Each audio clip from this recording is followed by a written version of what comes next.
ಯಾವ ಪರಮದಯಾನಿಧಿಯಾಗಿರುವಂಥ ಪರಮ ಪಾವನ ಮೂರ್ತಿಯಾಗಿರುವಂಥ ಸದ್ಗುರುದೇವನ ದಿವ್ಯ ಚರಣಾರವಿಂದಗಳಲ್ಲಿ ಅನಂತ ದಂಡವತ್ ಪ್ರಣಾಮಗಳನ್ನು ಸಲ್ಲಿಸಿ, ಹಾಗೆಯೇ ಆಧ್ಯಾತ್ಮ ವಿದ್ಯಾ ಸಂಪ್ರದಾಯ ಕರ್ತೃಗಳಾದ ಸಮಸ್ತ ಗುರು ಪರಂಪರೆಗೆ, ಎಲ್ಲ ಸತ್ಸಂಪ್ರದಾಯದ ಮಹಾಜ್ಞಾನಿಗಳಿಗೆ ತ್ರಿಕರಣಪೂರ್ವಕವಾಗಿ ವಂದಿಸಿ, ಈ ಪುಣ್ಯ ಕ್ಷೇತ್ರದ ಒಡೆಯನಾಗಿರುವಂಥ ನಮ್ಮ ನಿಮ್ಮೆಲ್ಲರ ಆರಾಧ್ಯನೂ ಆಗಿರುವಂಥ ಭಕ್ತರ ಪಾಲಿಗೆ ಕಾಮಧೇನು ಕಲ್ಪವೃಕ್ಷನಾಗಿರುವಂಥ ಮುಮುಕ್ಷುಗಳ ಪಾಲಿಗೆ ವರಚಿಂತಾಮಣಿಯಾಗಿರುವಂಥ ಶ್ರೀ ನಂದಿ ಬಸವೇಶ್ವರನ ಪಾದಾರವಿಂದಗಳಲ್ಲಿ ಅನಂತ ವಂದನೆಗಳನ್ನು ಸಲ್ಲಿಸಿ, ನಾವು ದಿನಾಲೂ ಅದಾರ ಚರಿತಾಮೃತವನ್ನು ಪಾನ ಮಾಡ್ತಾ ಬಂದಿದ್ದೇವೆಯೋ ಆ ಯಾವ ವಿಶ್ವಗುರು ಬಸವಣ್ಣನವರನ್ನು ಕೂಡ ಈ ಶುಭ ಸಂದರ್ಭದಲ್ಲಿ ಸ್ಮರಿಸಿಕೊಂಡು ಧ್ಯಾನಿಸಿಕೊಂಡು, ಇಲ್ಲಿ ಸೇರಿರುವಂಥ ಯಾವತ್ತೂ ಎನ್ನ ಗುರು ಹಿರಿಯರಿಗೆ, ಮಹಾನುಭಾವರಿಗೆ, ಅಧ್ಯಾತ್ಮ ಜೀವಿಗಳು ಸಾಧಕರಾದಂಥ ನಿಮ್ಮೆಲ್ಲರಿಗೆ, ಹಾಗೆಯೇ ಎನ್ನ ಸಮಸ್ತ ತಾಯಂದಿರಿಗೆ ಅನಂತ ವಂದನೆಗಳು. ಎನ್ನ ಆತ್ಮೀಯ ಬಂಧುಗಳೇ, ಪರಮ ಪವಿತ್ರವಾಗಿರುವಂಥ ಈ ಶ್ರಾವಣ ಮಾಸದ ಪರ್ವಕಾಲದಲ್ಲಿ ನಮ್ಮ ಆಯುಷ್ಯದಲ್ಲಿ ಅಮೂಲ್ಯವಾಗಿರುವಂಥ ಈ ವರಪುಣ್ಯಮಯ ಸಮಯದಲ್ಲಿ ನಾವು ದಿನಾಲೂ ಸಾಯಂಕಾಲ ವಿಶ್ವಗುರು ಬಸವಣ್ಣನವರ ಚರಿತ್ರೆಯನ್ನು ಆಧಾರವಾಗಿ ಇಟ್ಟುಕೊಂಡು ನಮ್ಮ ಯಥಾಮತಿಗೆ ನಿಲುಕಿದಷ್ಟು ನಿಮ್ಮೆಲ್ಲರ ಮುಂದೆ ನುಡಿ ನೈವೇದ್ಯವನ್ನು ಮಾಡ್ತಾ ಬಂದಿದ್ದೇವೆ. ಅದರಲ್ಲಿ ನಿನ್ನೆ ತನಕ ವಿಷಯ, ಈ ಚರಿತ್ರೆ ಎಲ್ಲಿಗೆ ಸಾಗಿಕೊಂಡು ಬಂದತಿ ಅಂತ ಕೇಳಿದರೆ, ಕೂಡಲ ಸಂಗಮ ಕ್ಷೇತ್ರದಲ್ಲಿ ಬಸವಣ್ಣನವರ ಲಗ್ನ ಆಯಿತು. ಅದಕ್ಕಿಂತ ಮುಂಚೆ ಅವರು ಜಗತ್ತಿಗೆ ನೀಡಿರುವಂಥ ಇಷ್ಟಲಿಂಗದ ಒಂದು ಮಹತ್ವ ಏನು ಅನ್ನೋದನ್ನು ಕೂಡ ನಾವು ನಿನ್ನಿನ ದಿವಸ ಹೇಳ್ಕೊಂಡು ಬಂದೀವಿ. ಬಸವಣ್ಣವರ ಸಂಕಲ್ಪ ಏನಿತ್ತು ಅಂತ ಕೇಳಿದರೆ, ಎಲ್ಲರಿಗೂ ಯಾವ ಭೇದ ಭಾವ ಇಲ್ಲದೇನೆ ಅನುಕೂಲ ಆಗಿರಬೇಕು, ಎಲ್ಲರೂ ಮನದುಂಬಿ ಮುಟ್ಟಿ ಆ ದೇವರನ್ನು ಪೂಜಿಸಿರಬೇಕು, ಅದೊಂದು ಪರಮಾತ್ಮನ ಕೂಡುವ ಯೋಗ ಸಾಧನ ಆಗಿರಬೇಕು, ಅದರಿಂದ ಈ ಮನುಷ್ಯನಿಗೆ ಮುಕ್ತಿ ಪ್ರಾಪ್ತಿಯಾಗಿರಬೇಕು. ಅಂಥ ಒಂದು ವ್ಯವಸ್ಥೆ ಅವರು ಇಷ್ಟಲಿಂಗದ ಮುಖಾಂತರ ಜಗತ್ತಿಗೆ ನೀಡಿದರು ಅನ್ನೋದನ್ನು ನಾವು ನಿನ್ನೆ ಚಿಂತನೆ ಮಾಡ್ಕೊಂಡು ಬಂದೀವಿ. ತಾವು ಬಹಳ ಲಕ್ಷ್ಯ ಕೊಟ್ಟು ಕೇಳಬೇಕು.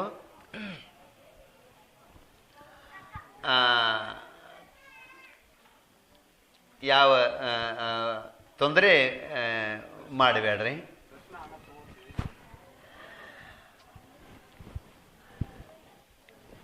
ಒಂದು ಮಾತು ಬಹಳ ಮಹತ್ವದ, ಈ ಇಷ್ಟಲಿಂಗ ಅನ್ನೋದೇನೈತೆಲ್ಲ, ಇದೊಂದು ಜಾತಿಯ ಕುರುಹು ಅಲ್ಲ. ಇದನ್ನು ಬಹಳ ಲಕ್ಷ್ಯ ಕೊಟ್ಟು ಕೇಳಬೇಕು. ಬಹಳ ಮಾರ್ಮಿಕ ಮಾತು ಐತಿ. ಇದನ್ನು ಸ್ವತಃ ಬಸವಣ್ಣವರೇ ಹೇಳ್ಕೊಂಡು ಬಂದಿರುವಂಥ ಮಾತೈತಿ. ಆದ್ದರಿಂದ ಪ್ರಜ್ಞಾವಂತರಾದಂಥ ಅಧ್ಯಾತ್ಮ ಜೀವಿಗಳು ನೀವೆಲ್ಲ, ಗುರುಪುತ್ರರಾದಂಥ ಸಾಧಕರು ನೀವೆಲ್ಲ, ಅಧ್ಯಾತ್ಮದಲ್ಲಿ ಕಾಲ ಕಳೆದು ಬಂದಿರುವಂಥ ಪುಣ್ಯಾತ್ಮರು ನೀವೆಲ್ಲ ಬಹಳ ಲಕ್ಷ್ಯ ಕೊಟ್ಟು ಕೇಳಬೇಕು. ಬಸವಣ್ಣವರು ಈ ಜಗತ್ತಿಗೆ ಕೊಟ್ಟಿರುವಂಥ ಇಷ್ಟಲಿಂಗ ಅಂತೇನೈತಲ್ಲ, ಅದು ಒಂದು ಜಾತಿಯ ಕುರುಹು ಅಲ್ಲ. ಹಂಗಾರೆ ಏನು ಅಂತ ಕೇಳಿದರೆ ಅದು ನಿರಾಕಾರವಾದ ನಿರ್ಗುಣವಾದ ಸತ್ತು ಚಿತ್ತು ಆನಂದ ಪರಿಪೂರ್ಣವಾದ ಆ ಪರಬ್ರಹ್ಮದ ಆ ಪರವಸ್ತುವಿನ ಒಂದು ಕುರುಹನೇ ಹೊರತು ಅದೊಂದು ಜಾತಿಯ ಕುರುಹ, ಅದೊಂದು ಸಮಾಜದ ಕುರುಹು ಅಲ್ಲ. ಇದನ್ನು ನಾವೆಲ್ಲರೂ ಗಟ್ಟಿಯಂಗೆ ತಿಳ್ಕೋಬೇಕಾಗಿರುವಂಥದ್ದು. ಆ ಬಳಿಕ ಎರಡನೇದೇನು ಬಹಳ ಮಹತ್ವದ ವಿಷಯ ಅಂತ ಕೇಳಿದರೆ, ಇದನ್ನು ತದೇಕ ದೃಷ್ಟಿಯಿಂದ ನೋಡುವುದರಿಂದ ಇದಕ್ಕೆ ದೃಷ್ಟಿಯೋಗ ಅಂತ ಕರೀತಾರೆ. ಪೂಜೆ ಮಾಡುವಾಗ ಅದರಲ್ಲಿ ದೃಷ್ಟಿಯನ್ನು ನಾವು ಇಟ್ಟು ಲಕ್ಷ್ಯ ಇಟ್ಟು ಅದರ ಜೊತೆಗೇ ಓಂ ನಮಃ ಶಿವಾಯ ಅನ್ನುವಂಥ ಮಂತ್ರವನ್ನು ಸೇರಿಸಿ ಮಾಡುವಂಥ ಏನೋ ಒಂದು ಪೂಜಾದ ವಿಧಾನ ಐತಲ್ಲ, ಅದು ಬಹಳ ದೊಡ್ಡ ವೈಜ್ಞಾನಿಕವಾಗಿರುವಂಥ ವಿಧಾನ. ಆ್ಯಂಡ್ ಅದಕ್ಕೆ ಇದನ್ನು ತದೇಕ ದೃಷ್ಟಿಯಿಂದ ನೋಡುವುದರಿಂದ ಇದಕ್ಕೆ ದೃಷ್ಟಿಯೋಗ ಅಂತ ಕರೀತಾರೋ ಅಥವಾ ಅನಿಮಿಷ ಯೋಗ ಅಂತ ಕರೀತಾರೋ, ಇದಕ್ಕನ್ನು ಶಿವಯೋಗ ಅಂತ ಕರೀತಾರೋ, ಇದಕ್ಕನ್ನು ಸಹಜ ಶಿವಯೋಗ ಅಂತಲೂ ಕರೀತಾರೆ. ಬಹಳ ಮಹತ್ವದ್ದಿದು. ಆ ಬಳಿಕ ಮೂರನೇದ್ದು ಮಾತು, ಇದನ್ನು ಪೂಜಾ ಮಾಡುವ ಸಂದರ್ಭದಲ್ಲಿ ಯಾವ ಭಾವದಿಂದ ಪೂಜಾ ಮಾಡಬೇಕು ಅನ್ನೋದನ್ನು ಕೂಡ ಬಸವಣ್ಣವರು ಹೇಳ್ಕೊಂಡು ಬರ್ತಾರೆ. ಏನಪ್ಪ ಏನು ಭಾವ ಅಂತ ಕೇಳಿದರೆ, ನಾವು ಪೂಜೆ ಮಾಡುವಾಗ ಏನೋ ಇಷ್ಟ ಲಿಂಗ ಹಿಂಗೆ ಇರ್ತೈತಿ, ಇಷ್ಟು ಏನ್ರಿ ನಮಗೆ ಪ್ರಿಯವಾಗಿರುವಂಥ ಲಿಂಗ ಇರ್ತೈತಿಲ್ಲ. ಪರಮಾತ್ಮ ಅಂದ್ರೆ ಇಷ್ಟ ಅಂತ ತಿಳಿಬಾರ್ದ. ಇಲ್ಲೆಷ್ಟ ಅದಾನೋ ಇವು ಇಷ್ಟ ಅಂತ ಹಿಂಗೆ ತಿಳಿಬಾರದ. ಅಂತರಂಗದೊಳಗ ಅವನ ಬಗ್ಗೆ ನಿಮ್ಮ ಭಾವನಾ ಹೆಂಗಿರಬೇಕು ಅನ್ನೋದನ್ನು ಬರೀತಾರ ಅವರು. ಜಗದಗಲ ಮುಗಿಲಗಲ ಮಿಗೆ ಅಗಲ ನಿಮ್ಮಗಲ. ಆ ಲಿಂಗನ ಜೊತೆಗೆ ನೀವು ಮಾತಾಡೋದೈತೆ ಅಲ್ಲಿ ಏನು ಅಂತ ಕೇಳಿದ್ರೆ, ಜಗದಗಲ ಮುಗಿಲಗಲ ಮಿಗೆ ಅಗಲ ನಿಮ್ಮಗಲ. ಪಾತಾಳದಿಂದತ್ತ ನಿಮ್ಮ ಶ್ರೀಚರಣ, ಬ್ರಹ್ಮಾಂಡದಿಂದತ್ತ ನಿಮ್ಮ ಶ್ರೀ ಮುಕುಟ, ಅಗಮ್ಯ ಅಗೋಚರ ಅಪ್ರತಿಮ ಲಿಂಗವೇ ಎನ್ನ ಕರಸ್ಥಲಕ್ಕೆ ಬಂದು ಚುಳುಕಾದಿರಯ್ಯ ಅಂತ ವಚನ ಬರೀತಾರೆ. ಇದರ ಅರ್ಥ ಏನು ಅಂತಂದ್ರೆ, ಇದನ್ನು ನೀವು ಅನ್ಕೋತ ಪೂಜೆ ಮಾಡ್ಬೇಕಿದನ್ನು. ಅಂತರಂಗದೊಳಗೆ ಅನುಸಂಧಾನ ನಿಮ್ಮದಿರಬೇಕಿದು. ಅಂತರಂಗದೊಳಗೆ ಭಾವ ಅಂತದ್ದು ತುಂಬಿ ತುಳುಕ್ತಿರ್ಬೇಕು. ಇದಕ್ಕೆ ಶಿವಯೋಗ ಶಿವಯೋಗ ಅಂತ ಕರೀತಾರೆ. ಅಂಥಾದ ಅಪರೂಪವಾದ ವಸ್ತು ಅವರು ಕೊಟ್ಟಿದ್ದಾರೆ. ಅಂದ್ರೆ ಇಲ್ಲಿ ಜಗದಗಲ ಮುಗಿಲಗಲ ಮಿಗೆ ಅಗಲ ನಿಮ್ಮಗಲ ಹಿಂಗ ಅನ್ನುವುದರಿಂದ ಅಲ್ಲೇ ಪಂಚಭೂತಗಳ ವರ್ಣನೆ ಅದ. ಅಲ್ಲಿ ಜಗತ್ತು ಅಂತಂದ್ರೆ ಈ ಭೂಮಿ ಎಷ್ಟು ವಿಸ್ತಾರ ಎಷ್ಟು ಅಗಲೈತಿಲ್ಲ, ಇದಕ್ಕಿಂತಲೂ 10 ಪಟ್ಟು ನೀರು ಅಗಲತಿ.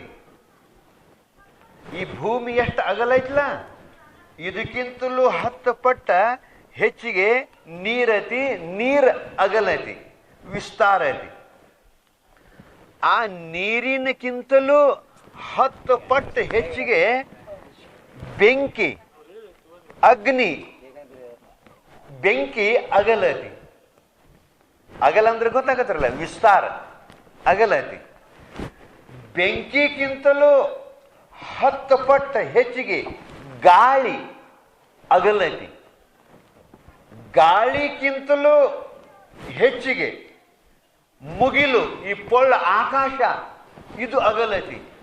ಈ ಆಕಾಶಕ್ಕಿಂತಲೂ ಅನಂತ ಪಟ್ಟ ನೀ ಅಗಲದಿ ಪರಮಾತ್ಮ ಅಂತ ಪೂಜಾ ಮಾಡಬೇಕು.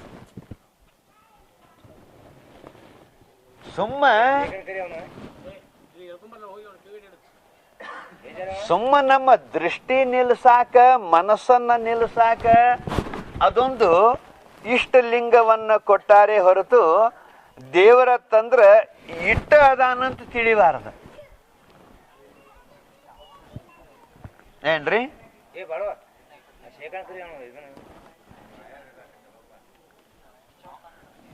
ಕಲ್ಪನೆಗೆ ಬಂತಲ್ಲ.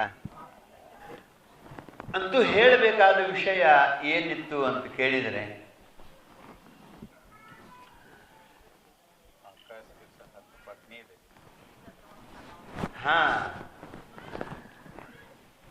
ಪೂಜಾ ಮಾಡುವ ಸಂದರ್ಭದಲ್ಲಿ ನಮ್ಮ ಅಂತರಂಗದ ಅನುಭವ ಹೆಂಗಿರಬೇಕು ಅನ್ನೋದನ್ನ ಅವರು ಹೇಳ್ಕೋತ ನಡೆದಿದ್ದಾರೆ. ಈ ಭೂಮಿ ಎಷ್ಟು ಅಗಲೈತೋ ಇದರ 10 ಪಟ್ಟು ನೀರು ಅಗಲೈತಿಪ್ಪ. ನೀರಿನಕ್ಕಿಂತಲೂ 10 ಪಟ್ಟು ಬೆಂಕಿ ಅಗಲೈತಿಪ್ಪ. ಬೆಂಕಿಗಿಂತಲೂ 10 ಪಟ್ಟು ಗಾಳಿ ಅಗಲೈತಿಪ್ಪ. ಗಾಳಿಗಿಂತಲೂ ಹೆಚ್ಚಿಗೆ ಆಕಾಶ ಅಗಲೈತಿಪ್ಪ. ಆಕಾಶಕ್ಕಿಂತಲೂ ಅನಂತ ಪಟ್ಟ ಪರಮಾತ್ಮ ನೀ ಅಗಲದಿ ಅಂತ ಪೂಜಾ ಮಾಡ್ತಾ ಇರಬೇಕು. ಇಷ್ಟು ಬರೀ ಅಗಲಷ್ಟ ಅಲ್ಲ, ಇನ್ನು ಉದ್ದ ಎಷ್ಟಪ್ಪ ಅಂತ ಕೇಳಿದ್ರೆ, ಪಾತಾಳದಿಂದ ತತ್ತ ನಿಮ್ಮ ಶ್ರೀಚರಣ. ಪಾತಾಳಕ್ಕಿಂತಲೂ ಅತುತು ಅತುತು ಅತುತು ನಿನ್ನ ಶ್ರೀಚರಣಗಳು ಅದಾವು. ಬ್ರಹ್ಮಾಂಡಕ್ಕಿಂತ ಅಚಿಕ ಆ ಕಡೆ ನಿನ್ನ ಮುಕುಟ ಅತಿ. ಹಿಂಗಿದ್ರು ಅಗಮ್ಯ ಅಗೋಚರ ಅಪ್ರತಿಮ ಲಿಂಗವೇ. ಹಿಂಗಿದ್ರು ನೀ ಕಣ್ಣಿಗೆ ಕಾಣಂಗಿಲ್ಲ, ನಮ್ಮ ಕೈಗೆ ಸಿಗಂಗಿಲ್ಲ, ನಮ್ಮ ಮನಸ್ಸಿಗೆ ನಿಲುಕಂಗಿಲ್ಲ. ಮಾತು ಮನಗಳಿಂದ ದತ್ತತ್ತ ಮೀರಿದ ಪರವಸ್ತು ನೀ ಇದ್ರೂ ಕೂಡ ನಿನ್ನ ಮುಟ್ಟಿ ಪೂಜಾ ಮಾಡಬೇಕು, ನಿನ್ನ ನೋಡಬೇಕು, ನಿನ್ನ ನೋಡ್ಕೋತ ಮನಸ್ಸನ್ನು ನಿಲ್ಲಿಸಬೇಕ ಅಂತ ಹೇಳಿ, ನೀನ ಏನು ಆದಿ ಅಂತ ಕೇಳಿದ್ರೆ ನನ್ನ ಕೈಯಾಗ ಬಂದು ಚುಳುಕಾದಿರಯ್ಯ, ಚುಳುಕಾದಿರಯ್ಯ. ಪಾತಾಳದಿಂದ ತತ್ತ ನಿಮ್ಮ ಶ್ರೀಚರಣ, ಬ್ರಹ್ಮಾಂಡದಿಂದ ತತ್ತ ನಿಮ್ಮ ಶ್ರೀ ಮುಕುಟ, ಅಗಮ್ಯ ಅಗೋಚರ ಅಪ್ರತಿಮ ಲಿಂಗವೇ ಎನ್ನ ಕರಸ್ಥಲಕ್ಕೆ ಬಂದು, ಕರಸ್ಥಲ ಕರ ಅಂದ್ರೆ ಕೈಯ, ಕರಸ್ಥಲಕ್ಕೆ ಬಂದು ಚುಳುಕಾದಿರಯ್ಯ. ನೀ ಈಟ ಆದಿ. ಯಾಕೆ ಆದಿ ಅಂತ ಕೇಳಿದ್ರೆ ನಮ್ಮ ಸಲುವಾಗಿ,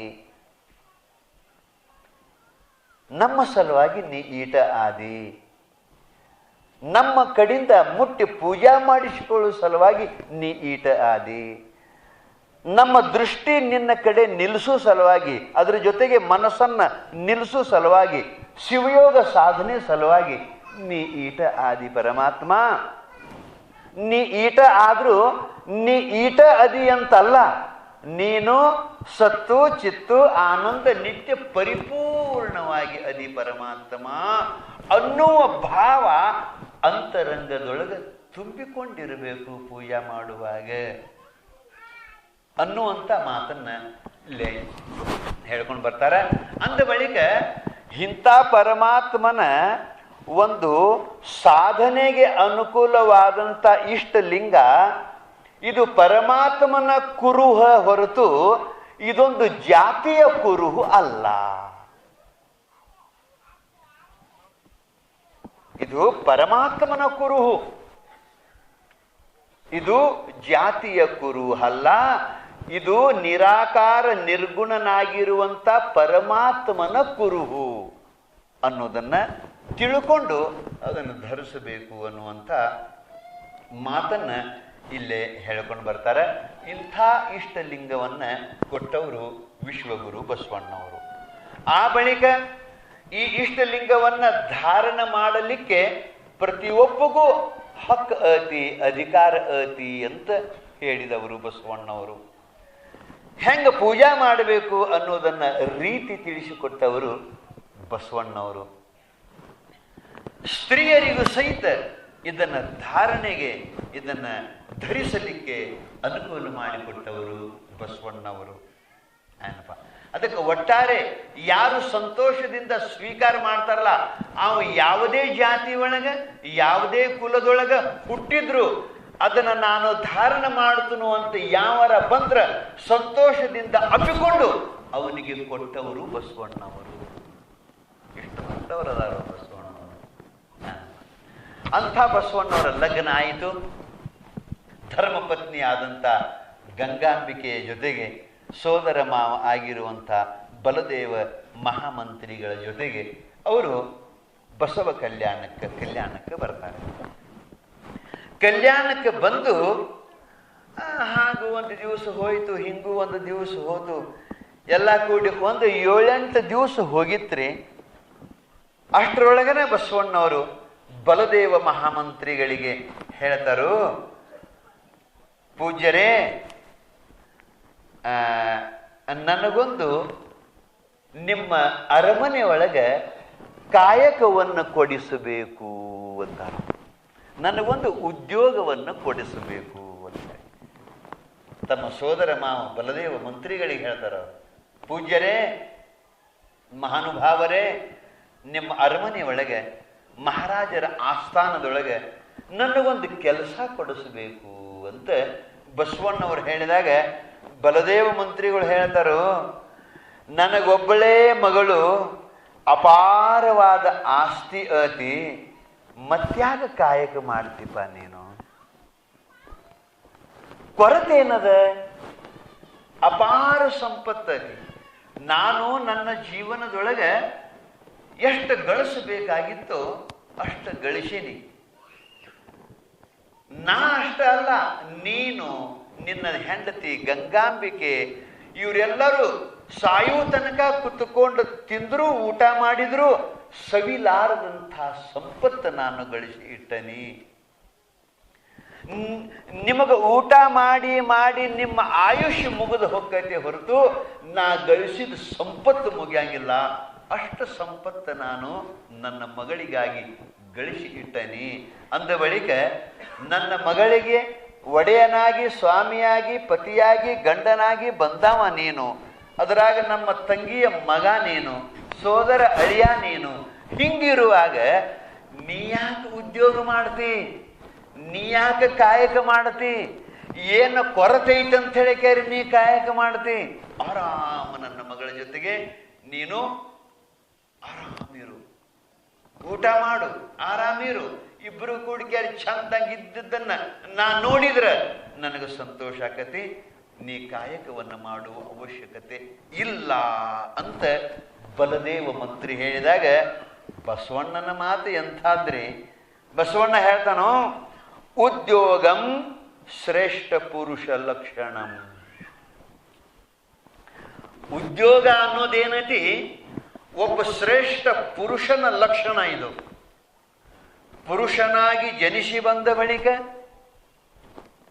ಅರ್ಹತೆ ಇದ್ದಾಗ, ಮೈ ಒಳಗ ಶಕ್ತಿ ಇದ್ದಾಗ ಕುತ್ಕೊಂಡು ಊಟ ಮಾಡುವುದು ಇದು ಪುರುಷನ ಧರ್ಮ ಅಲ್ಲ. ಅದಕ್ಕೆ ಹೇಳ್ತಾನೆ ಬಸವಣ್ಣ, ಉದ್ಯೋಗಂ ಶ್ರೇಷ್ಠ ಪುರುಷ ಲಕ್ಷಣಂ. ಶ್ರೇಷ್ಠವಾಗಿರುವಂಥ ಪುರುಷರು ಯಾರಿರ್ತಾರೋ ಅವರು ಕಾಯಕವನ್ನು ಮಾಡಿಯೇ ಊಟ ಮಾಡಬೇಕು.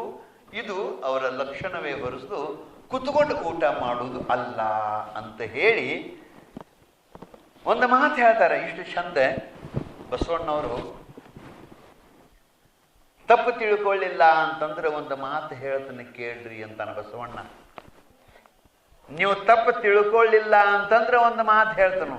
ಅದು ಯಾವುದು ಅಂತ ಕೇಳಿದ್ರೆ, ಉತ್ತಮಂ ಸ್ವಾರ್ಜಿತಂ ಭುಕ್ತಂ, ಮಧ್ಯಮಂ ಪಿತುರಾರ್ಜಿತಂ, ಕನಿಷ್ಠಂ ಭ್ರಾತೃವಿತ್ತಂ ಚ, ಅಧಮಾಧಮಂ ಸ್ತ್ರೀವಿತ್ತಂ ಅಂತ ಒಂದು ಶ್ಲೋಕ ಅದರಿ. ಆ ಶ್ಲೋಕ ಹೇಳ್ತಾನೆ ಬಸವಣ್ಣ. ಪೂಜ್ಯಗೂ ಕೇಳ್ರಿ ಪೂಜ್ಯರೇ, ಸ್ವತಃ ದುಡಿದು ಸಂಪಾದಿಸಿ ಊಟ ಮಾಡುವುದು ಇದು ಉತ್ತಮ ಮಾರ್ಗ. ಸ್ವತಃ ದುಡಿದು ಕಾಯಕ ಮಾಡಿ ಸಂಪಾದನೆ ಮಾಡಿ ಊಟ ಮಾಡುವುದು ಇದು ಉತ್ತಮ ಪುರುಷರ ಲಕ್ಷಣ. ಇದು ಉತ್ತಮವಾಗಿರುವಂಥ ಮಾರ್ಗ. ಆ ಬಳಿಕ ತಂದೆ ದುಡಿದು ಸಂಪಾದಿಸಿದ್ದು ಉಣ್ಣುವುದು ಇದು ಮಧ್ಯಮ ಮಾರ್ಗ. ಮಧ್ಯಮಂ ಪಿತುರಾರ್ಜಿತಂ. ಮಧ್ಯಮ ಮಾರ್ಗ ಯಾವುದು ಅಂತ ಕೇಳಿದ್ರೆ ತಂದೆ ಗಳಿಸಿಟ್ಟಿದ್ದನ್ನ ಊಟ ಮಾಡೋದು. ಆ ಬಳಿಗೆ ಹೇಳ್ತಾನೆ ಕನಿಷ್ಠಂ ಭ್ರಾತೃವಿತ್ತಂ ಚ, ಅಂದ್ರೆ ಅಣ್ಣ ತಮ್ಮಂದಿರು ಸಂಪಾದಿಸಿದ್ದು ಉಣ್ಣುವುದು ಇದು ಕನಿಷ್ಠ ಮಾರ್ಗ. ಆ ಬಳಿಕ ಹೇಳ್ತಾನೋ ಅಧಮಾಧಮಂ ಸ್ತ್ರೀವಿತ್ತಂ, ಅಂದ್ರೆ ಹೆಣ್ಣು ಕೊಟ್ಟ ಮಾವ ಸಂಪಾದಿಸಿದ್ದು ಉಣ್ಣುವುದು ಅಧಮಾಧಮ ಕನಿಷ್ಠಕ್ಕಿಂತಲೂ ಕನಿಷ್ಠವಾದ ಮಾರ್ಗ. ನೋಡಿ ಅಂಥ ಮಾತಾಡ ಬಸವಣ್ಣ. ನೀವು ತಪ್ಪು ತಿಳ್ಕೊಳ್ಳಿಲ್ಲ ಅಂತಂದ್ರೆ ಒಂದು ಮಾತು ಹೇಳ್ತನೋ ಅದು ಶಾಸ್ತ್ರ ಹಿಂಗೆ ಹೇಳ್ತದೆ. ಅಂದ್ರೆ ಅರ್ಥ ಹಂಗಾರ ತಂದೆ ಗಳಿಸಿದ್ದು ಊಟ ಮಾಡಬಾರ್ದೇನ್ರಿ ಅಂತಂದ್ರೆ, ಮಾವು ಗಳಿಸಿದ ಊಟ ಮಾಡಬಾರ್ದೇನ್ರಿ ಅಂತಂದ್ರೆ ಹಿಂಗ ಅರ್ಥ ಮಾಡಬಾರ್ದು. ಬಸವಣ್ಣವ್ರ ಅಭಿಪ್ರಾಯ ಏನು ಅಂತ ಕೇಳಿದ್ರೆ, ಮೈಯಾಗ ಶಕ್ತಿ ಇದ್ದಾಗ, ಕೈಕಾಲುಗಳು ಸುಸಜ್ಜಿತವಾಗಿದ್ದಾಗ, ದುಡಿಯುವಂಥ ಅರ್ಹತೆ ಇದ್ದಾಗ ಕೂತು ಊಟ ಮಾಡುವುದು ತಪ್ಪು. ದುಡಿಯುವ ಶಕ್ತಿ ಇದ್ದಿದ್ದಿಲ್ಲ ಅಂತಂದ್ರೆ, ಅಂಗವಿಕಲನಾಗಿದ್ದ ಅಂತಂದ್ರೆ ಅವ ಇನ್ನೊಬ್ಬರಿಗೆ ಅವಲಂಬನೆ ಮಾಡಿಕೊಂಡು ಊಟ ಮಾಡುವಲ್ಲ. ಎಲ್ಲ ಸರಿಯಾಗಿ ಇದ್ದಾಗ ದುಡಿಲಾರ್ದನ ಊಟ ಮಾಡುವುದು ಇದು ಮನುಷ್ಯನ ಕರ್ತವ್ಯ ಅಲ್ಲ ಅಂತ ಹೇಳಿ ಎಷ್ಟು ಚಂದ ಮಾತನ್ನು ಹೇಳ್ದಾನೆ. ಉತ್ತಮಂ ಸ್ವಾರ್ಜಿತಂ ಭುಕ್ತಂ. ಉತ್ತಮವಾದ ಮಾರ್ಗ ಯಾವುದು, ಉತ್ತಮರಿಗೆ ಉತ್ತಮವಾದ ಮಾರ್ಗ ಯಾವುದು ಅಂತ ಕೇಳಿದ್ರೆ ಅರ್ಹತೆ ಇದ್ದಾಗ ಸ್ವತಃ ದುಡಿದು ಊಟ ಮಾಡು. ಎರಡನೇದು ಮಧ್ಯಮಂ ಪಿತುರಾರ್ಜಿತಂ. ತಂದೆ ಗಳಿಸಿದ್ದು ಊಟ ಮಾಡುದು ಇದು ಮಧ್ಯಮ. ಕುತ್ಕೊಂಡನ ನಮ್ಮಪ್ಪ ಸಾಯು ತನಕ ನಾವು ಊಟ ಮಾಡಿದ್ರು ಸವಿಲಾರ್ದಷ್ಟು ಗಳಿಸ್ಯಾರ ನಮ್ಮಪ್ಪ ಅಂತ ಹೇಳಿಕರೆ ಆ ತಂದೆ ಗಳಿಸಿ ಇಟ್ಟಿದ್ದನ್ನ ಊಟ ಮಾಡ್ಕೊತ ಹೋಗುದೇನೈತಲ್ಲ, ಇದು ಮಧ್ಯಮ ಮಾರ್ಗ. ಇದರ ಅರ್ಥ ಊಟ ಮಾಡಬಾರ್ದು ಅಂತಲ್ಲ, ದುಡಿಯುವ ಶಕ್ತಿ ಇದ್ದಾಗ ನೀ ದುಡ್ದ ಊಟ ಮಾಡಬೇಕು. ತಂದೆ ಗಳಿಸಿಟ್ಟಾನಲ್ಲ, ಇರ್ಲಿ, ಅದು ಮನ್ಯಾಗ ಸಂಪತ್ತಿರ್ಲಿ, ಅದ್ರ ಸತ್ಕಾರ್ಯಕ್ಕೆ ಬಳಕೆ ಆಗಲಿ, ಆಪತ್ತು ಕಾಲದೊಳಗೆ ನಿನಗೂ ಬಳಕೆ ಆಗಲಿ, ಕಷ್ಟ ಕಾಲದೊಳಗೆ ನಿನಗೂ ಬಳಕೆ ಆಗಲಿ. ಎಲ್ಲಾನು ಅನುಕೂಲ ಇದ್ದಾಗ, ದುಡಿಯುವ ಶಕ್ತಿ ಇದ್ದಾಗ ನೀ ಕೂತು ಊಟ ಮಾಡುವುದು. ತಂದೆ ಗಳಿಸಿದ್ರು ಕೂಡ ನೀ ಕೂತ್ಕೊಂಡು ಊಟ ಮಾಡುವುದು ಅಪರಾಧ, ಅನ್ಯಾಯ ಮಾಡಬಹುದು. ಆ ಬಳಿಕ ಅದರಾಗ ಅಣ್ಣತಮ್ಮರು ಗಳಿಸಿದ್ದು ಊಟ ಮಾಡೋದು, ಊಟ ಮಾಡಿ ಆರಾಮ ಅಡ್ಡಾಡುವುದು ಏನೈತಲ್ಲ, ಇದು ಕನಿಷ್ಠವಾಗಿರುವಂಥ ಮಾರ್ಗ. ಅದರಾಗ ಹೆಣ್ಣು ಕೊಟ್ಟ ಮಾವು ಸಂಪಾದಿಸಿದ್ದು ಊಟ ಮಾಡುವುದು ಅಂತಂದ್ರೆ ಇದು ಕನಿಷ್ಠಕ್ಕಿಂತಲೂ ಕನಿಷ್ಠವಾಗಿರುವಂಥ ಮಾರ್ಗ. ಮಾವ ಒಂದು ಹೆಣ್ಣು ಮಗುವಿಗೆ ಜನ್ಮ ಕೊಟ್ಟು ಪಾಲನೆ ಪೋಷಣೆ ಮಾಡಿ ವಿದ್ಯಾಬುದ್ಧಿ ಕೊಟ್ಟು ಏನೆಲ್ಲ ಸಂಸ್ಕಾರ ಕೊಟ್ಟು ಕಡಿಕ ಕನ್ಯಾದಾನ ಮಾಡಿರ್ತಾನೋ ಅಂಥ ಕನ್ಯಾದಾನ ಪಡ್ಕೊಂಡು ಬಳಿಕೂ ಕೂಡ ಮತ್ತು ಅವರ ತಂದೆ ಗಳಿಸಿದ ಊಟ ಮಾಡ್ತೀ ಅಂತಂದ್ರೆ ನೀನು ಕನಿಷ್ಠಕ್ಕಿಂತಲೂ ಕನಿಷ್ಠಪ್ಪ, ಅದನ್ನು ಮಾಡಬಾರ್ದು ಅಂತ ಹೇಳಿದ್ದಾರೆ ಶಾಸ್ತ್ರಗಳು ಹೇಳ್ಯಾವು. ಆದ್ದರಿಂದ ಹೇಳ್ತಾರೆ ಬಸವಣ್ಣವರು, ನನಗೊಂದು ಕಾಯಕ ಕೊಡಿಸ್ರಿ, ನಾನು ಕಾಯಕ ಮಾಡಬೇಕು. ಆಯ್ತು, ಲಗ್ನ ಆಯ್ತು, ಬಂದೀವ, 4 ದಿವಸ ಇದ್ದೀವ, ಆ ಮಾತಾಯ್ತು. ಇನ್ನ ಮನುಷ್ಯ ಕಾಯಕ ಮಾಡಬೇಕು ಅಂತ ಹೇಳ್ತಾರೆ. ಅದಕ್ಕೆ ಒಂದು ಮಾತು ತಿಳ್ಕೊಡ್ರಿ, ಉದ್ಯಮ ಸಾಹಸಂ ಧೈರ್ಯಂ ಬುದ್ಧಿ ಶಕ್ತಃ ಪರಾಕ್ರಮ ಷಡೇತೆ ಯತ್ರ ವರ್ತಂತೆ ತತ್ರ ದೇವ ಸಹಾಯ ಕೃತ್.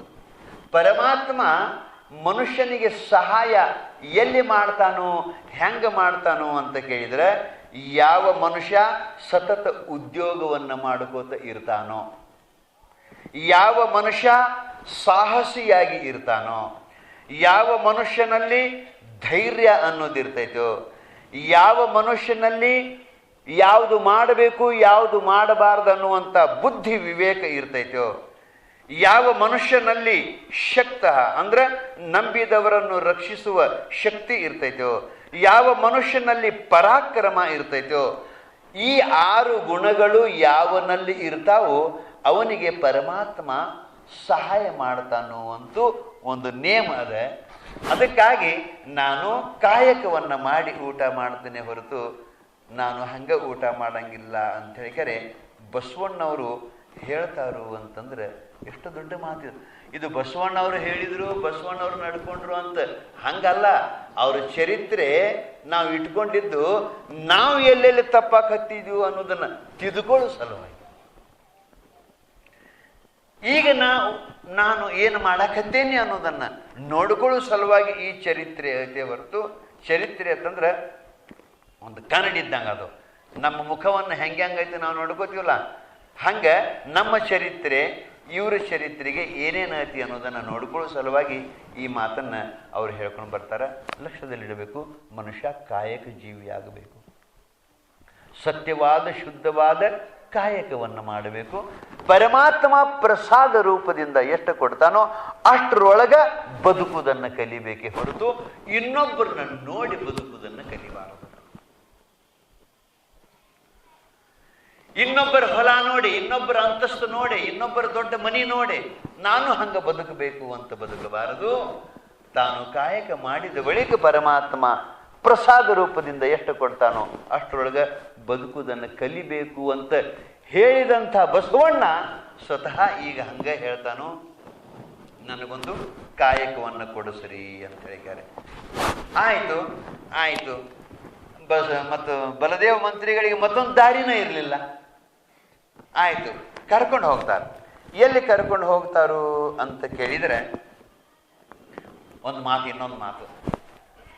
ಹಂಗಾರ ನಾ ಬಹಳಷ್ಟು ಸಂಪತ್ತು ಗಳಿಸೇನೆಲ್ಲ, ಮತ್ತು ಇದು ಏನು ಮಾಡುದು ಅಂತ ಬಲದೇವ ಮಂತ್ರಿಗಳು ಹೇಳಿದಾಗ ಬಸವಣ್ಣ ಸಲಹೆ ಕೊಟ್ಟಿದ್ದು ಎಷ್ಟು ಚಂದದ ನೋಡ್ರಿ. ಹೇಳ್ತಾನೆ ಬಸವಣ್ಣ, ಏನು ಅಂತ ಕೇಳಿದರೆ, ನಿಮ್ಮ ಸಂಪತ್ತು ಸಮಾಜ ಸೇವೆಗೆ ಬಳಸೋಣ. ಮಾವನವರೇ, ನೀವು ಗಳಿಸಿರುವಂಥ ಸಂಪತ್ತು ಸಮಾಜ ಸೇವೆಗೆ ಬಳಸೋಣ. ಸಮಾಜ ಸೇವೆ ಅಂತಂದ್ರೆ ಏನು ಅಂತ ಕೇಳಿದರೆ, ಒಂದನೇದ್ದು ಅನ್ನದಾಸೋಹಕ್ಕೆ ಬಳಸೋಣ, ಎರಡನೇದ್ದು ಅಕ್ಷರ ದಾಸೋಹಕ್ಕೆ ಬಳಸೋಣ.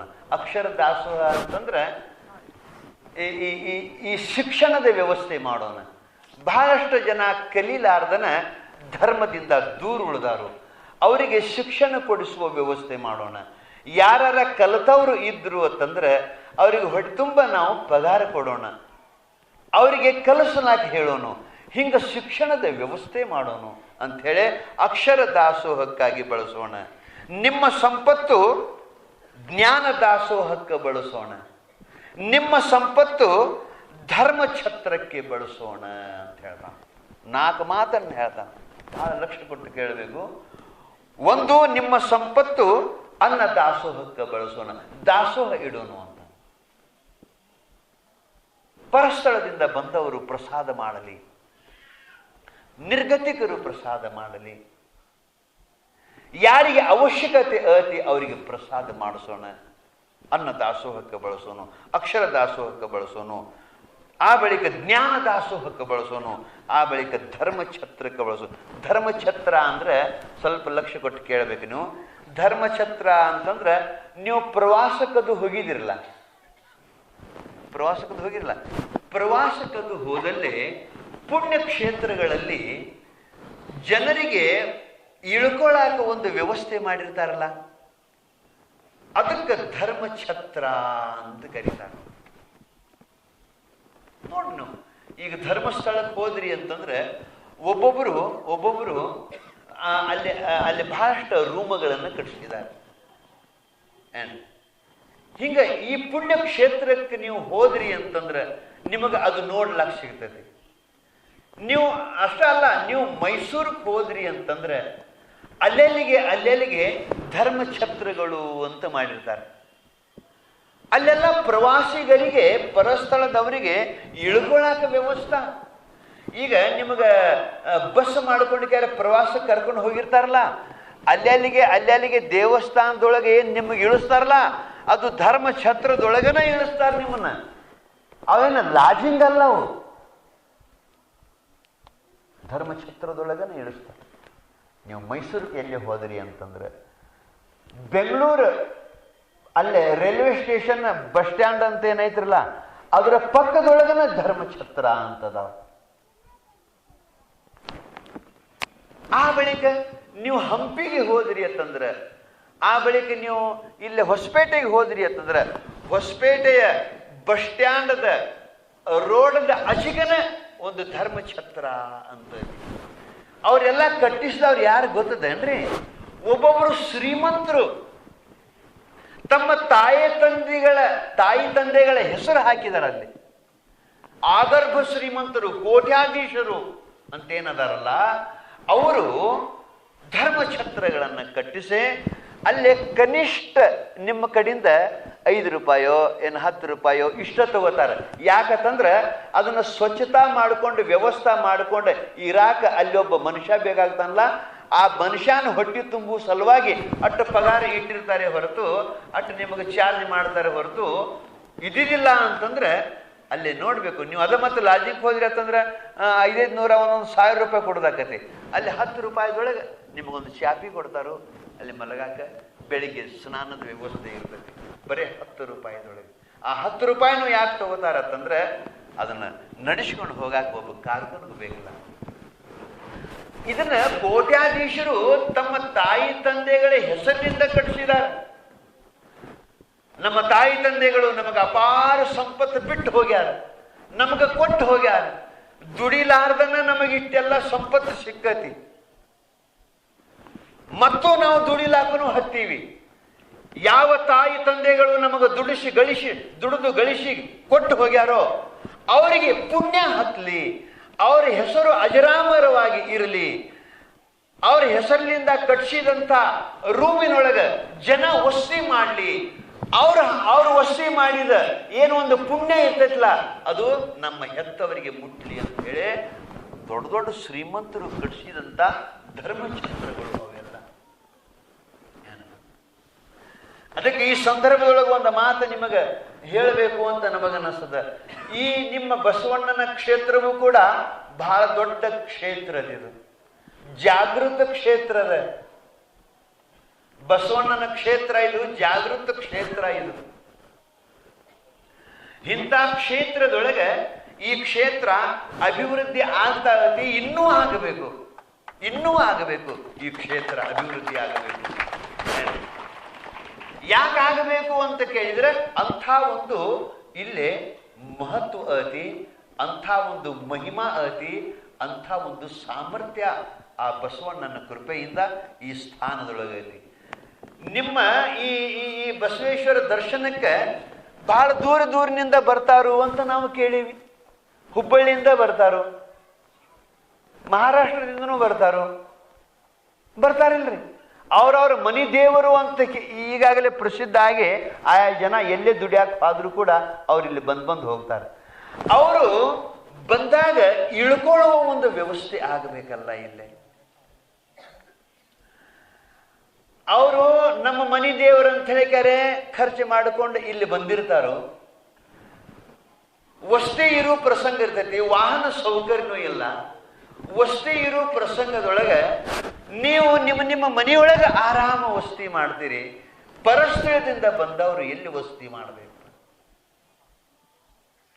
ಇದರ ನೋವು ನಿಮಗೆ ಇಲ್ಲೇನಪ್ಪ? ಇದಕ್ಕಾಗಿ ಏನಾದರೂ ನೀವು ಚಿಂತನೆ ಮಾಡಬೇಕಲ್ಲಪ್ಪ. ಪರಸ್ಥಳದಿಂದ ಬಂದವರು ಕನಿಷ್ಠ ಒಂದು 10-12 ಮಂದಿ ಬಂದರು ಅಂತಂದ್ರೆ, ಒಂದು 20 ಮಂದಿ ಬಂದರು ಅಂತಂದ್ರೆ ಅವರಿಗೆ ಒಂದು ಪ್ರಸಾದದ ವ್ಯವಸ್ಥೆ, ಅವರಿಗೆ ಒಂದು ವಸತಿ ವ್ಯವಸ್ಥೆ ಆಗಬೇಕು.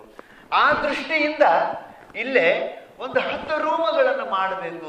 ಧರ್ಮಛತ್ರನೇ ಅದು ಏನಪ್ಪ, ಒಂದು 10 ರೂಮುಗಳನ್ನು ಮಾಡಬೇಕು ಅಂತ ಸಂಕಲ್ಪ ಮಾಡಿದ್ದಾರೆ ಪುಣ್ಯಾತ್ಮರೇ.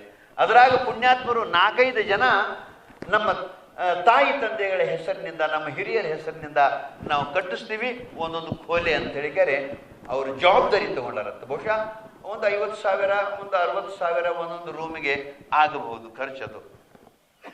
ಕನಿಷ್ಠ ಅಲ್ಲಿ ಜಾಗನೂ ಬಹಳ ಚಲೋ ಅದ. ಒಂದು 10 ರೂಮ ಅಂತಂದಾಗ ಇನ್ನೂ ಒಂದು 5-6 ರೂಮುಗಳ ಅವಶ್ಯಕತೆ ಅಲ್ಲಿ ಬಂದವರಿಗೆ ಅನುಕೂಲ ಐತಿ. ಈಗ ಬಿಡ್ರಿಪ್ಪ, ಈಗ ನಾವು ಪ್ರವಚನಕ್ಕೆ ಬಂದಿವಿ. ಈಗ ನಾವು ಪ್ರವಚನಕ್ಕೆ ಬಂದವ್ರಿಗಾರ ಇಳ್ಕೊಳಕ್ ಒಂದು ಬೇಕು ಬೇಡ. ಈಗ ನಾವು ಒಂದು ತಿಂಗಳ ತನಕ ಇರೋರಿಲ್ಲಿ, ಮತ್ತು ನಮಗೆ ಉಳ್ಕೊಳಕ ನೀವಾರ ಕರೆಸೇರಿ ಪುರಾಣಕ್ಕೆ ಪ್ರವಚನಕ್ಕೆ ನಾವಾರ ಬಂದೀವು, ಮತ್ತು ಎಲ್ಲಿ ಉಳ್ಕೋಬೇಕು ನಾವು? ಬಂದಂಥ ಸ್ವಾಮಿಗಳಿಗೆ, ಬಂದಂಥ ಅತಿಥಿಗಳಿಗೆ ಉಳ್ಕೊಳಕ ವ್ಯವಸ್ಥೆ ಆಗಬೇಕಲ್ಲಪ್ಪ. ಆ ವ್ಯವಸ್ಥೆ ಮಾಡುವ ಜವಾಬ್ದಾರಿ ಈ ಊರಿನವರು. ಬಸವಣ್ಣನ ಭಕ್ತರು ಅಂತ ನೀವೇನು ಅನ್ನಿಸ್ಕೋತೀರಲ್ಲ, ಅದು ನಿಮ್ಮ ಜವಾಬ್ದಾರಿ. ಬಸವಣ್ಣ ನಮಗೆ ಬಹಳ ಕೊಟ್ಟಾನು ಅನ್ನೋದು, ಸಂಪತ್ತು ಕೊಟ್ಟಾನು ಅನ್ನುವ ವಿಶ್ವಾಸ ನಿಮಗಿತ್ತು ಅಂತಂದ್ರೆ ಹಂಗಾರ ಬಸವಣ್ಣನ ಕ್ಷೇತ್ರಕ್ಕೆ ನೀವೇನು ಕೊಡ್ತೀರಿ ಅನ್ನೋದು ಸವಾಲದ. ಅದಕ್ಕೆ ಪುಣ್ಯಾತ್ಮರೇ, ಆ ಕಾರ್ಯದಲ್ಲಿ ನೀವು ಮುಂದಾಗಬೇಕು. ಅದಕ್ಕೆ ಬಸವಣ್ಣ ಹೇಳ್ತಾನು ತನ್ನ ಸೋದರ ಮಾವನಿಗೆ, ನೀವು ಗಳಿಸಿದ ಸಂಪತ್ತು ಅದು ನಮಗಾಗಿ ಅಲ್ಲ, ಅದನ್ನು ಬಳಸೋನು, ಅನ್ನ ದಾಸೋಹಕ್ಕೆ ಬಳಸೋನು, ಅಕ್ಷರ ದಾಸೋಹಕ್ಕೆ ಬಳಸೋನು, ಜ್ಞಾನ ದಾಸೋಹಕ್ಕೆ ಬಳಸೋನು, ಧರ್ಮ ಛತ್ರಕ್ಕೆ ಬಳಸೋನು. ಬರಲಿ ಜನ ಇಲ್ಲಿ ಊಟ ಮಾಡಲಿ, ವಸತಿ ಮಾಡಲಿ ಅನ್ನುವಂಥ ಸಂಕಲ್ಪವನ್ನು ಮಾಡ್ತಾನೆ. ಅದಕ್ಕೆ ನನಗನಿಸ್ತತಿ ಇವತ್ತು ಈ ವಿಷಯ ಬಂದತಿ ಅಂತಂದ್ರೆ ಸ್ವತಃ ಬಸವಣ್ಣ ಈ ವಿಷಯ ನಿಮಗೆ ಹೇಳಾಕತ್ಯಾನು ಅಂತ ನೀವು ತಿಳ್ಕೋಬೇಕು. ಅದಕ್ಕಾಗಿ ನೀವು ಮುಂದೆ ಆಗಬೇಕು ಅಂಥೇಳಿ ನಿಮ್ಮಲ್ಲಿ ವಿನಂತಿ ಮಾಡಿಕೊಂಡು, ಆ ಬಳಿಕ ಹಂಗಾರ ಒಂದು ಕಾಯಕವನ್ನು ಕೊಡಿಸ್ತೀವಿ ನಡಿಪ ಅಂತ ಹೇಳಿಕರೆ, ಹಂಗಾರ ನಮ್ಮ ಜೊತೆಗೆ ನೀನು ಅರಮನೆಗೆ ಬಾ ಬಸವ ಹೋಗೋನು ಅಂತ ಹೇಳಿಕರೆ ಕರ್ಕೊಂಡು ಬರ್ತಾರೆ. ಕರ್ಕೊಂಡು ಬಂದಾಗ ಅಲ್ಲಿ ಸೊಡ್ಡಳ ಬಾಚರಸ ಅಂತ ಒಬ್ಬಿರ್ತಾನೆ ಅರಮನೆ ಒಳಗೆ. ಅವ ಬಿಜ್ಜಳನ ಆಸ್ಥಾನದಲ್ಲಿ ಆಹಾರ ಮಂತ್ರಿ ಇರ್ತಾನ. ಬಿಜ್ಜಳನ ಅರಮನೆ ಒಳಗೆ ಆಸ್ಥಾನದೊಳಗೆ ಆಹಾರ ಮಂತ್ರಿ. ಆಹಾರ ಮಂತ್ರಿ ಅಂತಂದ್ರೆ ದವಸ ಧಾನ್ಯಗಳನ್ನು ಕೊಡಾವ. ಏನಪ್ಪ, ಆನೆ ಕುದುರೆಗಳಿಗೆ ದವಸ ಧಾನ್ಯವನ್ನು ಕೊಡಾವ.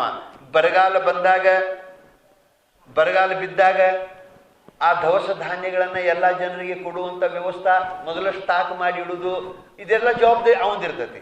ಅದಕ್ಕೆ ಆಹಾರ ಮಂತ್ರಿಯಾಗಿ ಅವಿರ್ತಾನೋ. ಆನೆ ಕುದುರೆಗಳಿಗೆ ಧಾನ್ಯಗಳನ್ನು ಕೊಡ್ತಿರ್ತಾನೋ, ಬರಗಾಲ ಬಂದಾಗ ಧಾನ್ಯದ ವ್ಯವಸ್ಥೆ ಮಾಡ್ತಾನೋ. ಈ ರೀತಿಯಾಗಿ ಆಹಾರ ಮಂತ್ರಿಯಾಗಿ ಅಲ್ಲೇ ಸೊಡ್ಡಳ ಬಾಚರಸ ಅಂತ ಒಬ್ಬ ಇರ್ತಾನೋ.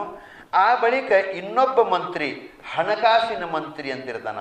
ಅವನ ಹೆಸರು ಸಿದ್ಧರಸ ಅಂತೇಳಿ. ಅವೇನು ಮಾಡ್ತಿರ್ತಾನೋ ಅಂತ ಕೇಳಿದ್ರೆ, ಹಣಕಾಸಿನ ಮಂತ್ರಿ ಆಗಿ ಎಲ್ಲೆಲ್ಲಿ ಹಣಕಾಸಿನ ಅವಶ್ಯಕತೆ ಇರ್ತೈತಿ ಅದನ್ನು ಪೂರೈಸೋದು, ಲೆಕ್ಕಪತ್ರ ನೋಡುವುದು ಮಾಡ್ತಿರ್ತಾನ. ಅದ್ರೊಳಗನ ಒಬ್ಬ ಕೊಂಡಿ ಮಂಚಣ್ಣ, ಅದು ಹೆಸರು ಭಾಳ ಭಾರಿ ಐತಿ ನೋಡ್ರಿ. ಕೊಂಡಿ ಅಂದ್ರೆ ಚೋಳಿನ ಕೊಂಡಿ ಅದು ಹೊಡಿತಿರ್ತೈತಿ, ಸುಮ್ಮ ಕುಂಟಿರ್ತೈತಿಲ್ಲ ಅಂತ ಒಬ್ಬ ಕೊಂಡಿ ಮಂಚಣ್ಣ ಅಂತಿರ್ತಾನ. ಅವ ಮುಖ್ಯ ಕಾರ್ಕೂನ್ ಆಗಿರ್ತಾನ.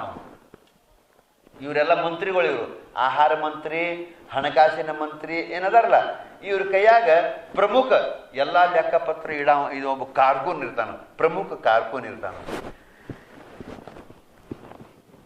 ಬಲದೇವ ಮಂತ್ರಿಗಳು ಬಸವಣ್ಣನ ಕರ್ಕೊಂಡು ಎಲ್ಲ ಲೆಕ್ಕಪತ್ರ ನೋಡ್ಕೋತ ಬರ್ತಿರ್ತಾರೋ. ಹಾಂಗೆ ನೋಡ್ಕೋತ ಬರುವಾಗ ಒಂದು ಲೆಕ್ಕ ಮುಗಿತೈತಿ, ಒಂದು ಆಹಾರ ಮಂತ್ರಿ ಕಡೆ ಹೋಗ್ತಾರೋ, ಅಲ್ಲಿ ಲೆಕ್ಕ ನೋಡ್ತಾರೋ, ಹಣಕಾಸಿನ ಮಂತ್ರಿ ಕಡೆ ಹೋಗ್ತಾರೋ, ಅಲ್ಲಿ ಅಟ್ ಲೆಕ್ಕ ನೋಡ್ತಾರೋ. ನಂತರ ಕೊಂಡಿ ಮಂಚನ್ ಅಂತೆಗೆ ಬರ್ತಾರೋ, ಅಲ್ಲೇ ಅವನ ಲೆಕ್ಕಪತ್ರ ಮುಖ್ಯ ಕಾರ್ಕೊಂಡು ನೋಡ್ರ ಅವನ ಲೆಕ್ಕಪತ್ರ ನೋಡ್ತಾರೋ. ಏನೇನು ಮಾಡಿರ್ತಾನು ಅಂತ ಕೇಳಿದ್ರೆ, ಅವದೇನು ಖರ್ಚು ಹಾಕಿರ್ತಾನಲ್ಲ, ಖರ್ಚು ಎದಕ್ಕೆ ಅನ್ನೋದು ಖರ್ಚು ಹಾಕಿರ್ತಾನಲ್ಲ, ಅಲ್ಲೇ 3-4 ಜಾಗದಾಗ ಡಬಲ್ ಬಿದ್ದಿರ್ತದ ಖರ್ಚು. ಮತ್ತು ಅವ ಕೊಂಡಿ ಮಂಚಣ್ಣನ ಲೆಕ್ಕ ನೋಡ್ತೀರ ಅಗದಿ ಬರೋಬ್ಬರಿ, ಅಗದಿ ಏನು ಖರ್ಚು ಜಮಾ ಖರ್ಚು ಅನ್ನೋದಿರ್ತೈತಲ್ಲ, ಯಾರಿಂದ ಎಷ್ಟು ಬತ್ತು ಜಮಾ, ಎದಕ್ಕೆ ಖರ್ಚಾತು? ಈ ಭಾಳ ಮಂದಿ ಏನು ಮಾಡ್ತಾರೋ ಜಮ ಎಷ್ಟಾಯ್ತು ಖರ್ಚಾತು, ಇಷ್ಟಿಲ್ಲಕ್ಕೆ ಉಳಿತು ಇಟ ನೋಡ್ತಿರ್ತಾರೆ. ಇವು ಬಲದೇವ ಮಂತ್ರಿ ಅಟ್ಟ ಮಾಡ್ತಿದ್ದವ, ಅಟ್ಟ ಮಾಡ್ತಿದ್ದ. ಬಸವಣ್ಣ ಭಾಳ ಚತುರ ಬುದ್ಧಿ ಉಳ್ಳವ. ಅವೇನು ಮಾಡಿದ, ಅದು ಲಿಸ್ಟ್ ನೋಡಿದ. ಲಿಸ್ಟ್ ನೋಡುವಾಗ ಒಂದ ಹೆಸರಲ್ಲೇ 3-4 ಜಾಗದಾಗ ಡಬಲ್ ಖರ್ಚು ಬಿದ್ದಿತ್ತು. ಅದನ್ನು ಬಲದೇವ ಮಂತ್ರಿಗೆ ಹೇಳ್ತಾನ, ಇಲ್ಲೇ ಖರ್ಚು ಡಬಲ್ ಬಿದ್ದೈತ್ಲ ಇದು ನೋಡ್ರಿ ಅಂತ ಅಂದಾಗ ಕೊಂಡಿ ಮಂಚಣ್ಣಗೆ ಬೆವರ ಬರ್ತೈತಿ. ಬಲದೇವ ಮಂತ್ರಿಗಳು ಪ್ರಧಾನಮಂತ್ರಿ ಇರುವುದರಿಂದ ಇದೇನಿದು ಅಂತ ಹೇಳ್ತಾರೆ ಕುತ್ಕೊಂಡ ಮತ್ತೊಮ್ಮೆ ಚಿಕಿತ್ಸೆ ಮಾಡೋಕ್ಕಾಗಲಿ 3-4 ಕಡೆ ಅದು ಖರ್ಚು ಡಬಲ್ ಬಿದ್ದಿದ್ದು. ಮಂಜಣ್ಣವರೇ ಏನಿದು ಅಂತ ಹೇಳ್ತಾರೆ ಬೆದರಿಸ್ತಾರೋ. ಓಹೋ ಏನೋ ನಜರು ಚೂಕ್ ಆಗೈತ್ರಿ ಅದ ನಾವು ನಜರು ಚೂಕ್ ಆಗೈತ್ರಿ ಅಂತಂದಾಗ ಹಂಗಾರ ಇದನ್ನ ಅರಸರ ಮುಂದೆ ಹೋಗಿ ಹೇಳ್ತಾರೆ, ಬಿಜ್ಜಳ ಮಹಾರಾಜನ ಮುಂದೆ ಹೋಗಿ ಹೇಳ್ತಾರೆ. ಹಂಗಾರ ಈ ತಪ್ಪ ಕಂಡು ಹಿಡಿದವ್ರು ಯಾರು ಅಂತ ಅವನು ಕೇಳ್ತಾನ. ಕೊಂಡಿ ಮಂಚಣ್ಣನ ಲೆಕ್ಕ ತಪ್ಪಾದದ್ದು, ಇದನ್ನ ಕಂಡು ಹಿಡಿದವ್ರು ಯಾರು ಅಂತಂದಾಗ ಬಸವಣ್ಣ ಅಂತ ಹೇಳ್ತಾರೊಬ್ರು. ಬಸವಣ್ಣ ಬರೀ ಹಿಂಗ ದೃಷ್ಟಿಲೇ ಹಿಂಗ ನೋಡುದ್ರೊಳಗ ಇಷ್ಟು ತಪ್ಪ ಕಂಡು ಹಿಡ್ದಾನಂದ್ರ ಇಂಥವ್ರು ನಮ್ಮ ಅರಮನೆಯೊಳಗ ಆಸ್ಥಾನದೊಳಗ ಇರಬೇಕು ಅಂತ ಹೇಳಿ ಆ ಕೊಂಡಿ ಮಂಚಣ್ಣನ ಏನ ಖಾತೆ ಇರ್ತೈತಲ್ಲ ಆವತ್ತಿಂದ ಆವತ್ತ ಬಸವಣ್ಣಗೆ ಬಂದ್ಬಿಡ. ಕೊಂಡಿ ಮಂಚಣ್ಣ ನಿನಗೆ ಮತ್ತೆ ಬೇರೆ ಖಾತೆ ಕೊಡ್ತೀವಪ್ಪ, ನಿನ್ನ ಖಾತೆ ಬಿಟ್ಟು ಕೊಡು ಅಂತ ಹೇಳಿದರೆ ಬಸವಣ್ಣನವರು ಮುಖ್ಯ ಕಾರ್ಕೂನ್ ಆಗ್ತಾರೆ. ಬಂದ ದಿವಸನ ಮುಖ್ಯ ಕಾರ್ಕೂನ್ ಆಗ್ತಾರೋ ಅಂತೂ ಅವರಿಗೊಂದು ಕಾಯಕ ಸಿಕ್ತು. ಆ ಕಾಯಕವನ್ನು ಮಾಡ್ಕೋತ ಅವರು ತಮ್ಮ ಜೀವನವನ್ನು, ಕೌಟುಂಬಿಕ ಜೀವನವನ್ನು ನಡೆಸ್ತಾರೆ. ಇದು ಒಂದು ಭಾಗ ಆಯಿತು. ನಂತರದಲ್ಲಿ ದಿನಾಲು ಹಿಂಗೆ ಹೋಗ್ತಾ ಇರುವಾಗ ಈಗ ಅಲ್ಲೇ ಹಡಪದ ಅಪ್ಪಣ್ಣ ಅಂತ ಒಬ್ಬಿರ್ತಾನೆ. ಹಡಪದ ಅಪ್ಪಣ್ಣ ಅಂತಂದ್ರೆ ಕ್ಷೌರ ಮಾಡವ. ಅದು ಮಂತ್ರಿಗಳ ಮನೆಗೇನೆ ಬಂದು ಮಾಡೋದಿರ್ತದೆ. ಈಗ ಊರಾಗಿನ ಗೌಡ್ರ ಮನೆಗೆ ಸಹಿತ ಬಂದು ಮಾಡ್ತಿರ್ತಾರೆ ನೋಡ್ರಿ. ಮತ್ತು ಮಂತ್ರಿ ಅಂತಂದ್ರೆ ಏನತಿ, ಮಂತ್ರಿಗಳು ಅವ್ರ ಮನೆಗೆ ಅವ್ರು ಬರ್ತಿರ್ತಾರೆ. ಹಂಗ ಬಸವಣ್ಣವರಿಗೂ ಕೂಡ ಒಮ್ಮೆ ಕ್ಷೌರ ಮಾಡಿಸ್ಬೇಕು ಅಂತ ಮಾಡಿಸ್ಕೋಬೇಕು ಅಂತ ಹೇಳಿಗಾರೆ ಅನ್ನಿಸ್ತದೆ. ಹಂಗಾರ ಇಲ್ಲಿ ಯಾರು ಬರ್ತಾರೋ ಅಪ್ಪಣ್ಣ, ಹಂಗಾರ ಅಪ್ಪಣ್ಣನ ಕರೆಸ್ರಿ ಅಂತಾರೋ. ಅಪ್ಪಣ್ಣ ಹೋಗಿ ಕರೆದು ಬರ್ತಾರೆ. ಬಸವಣ್ಣವ್ರ ಕ್ಷೌರ ಮಾಡ್ಬೇಕಾಗಿತ್ತು ಬಾ ಅಂತ ಹೇಳಿ ಅವ ಬರ್ತಾನ.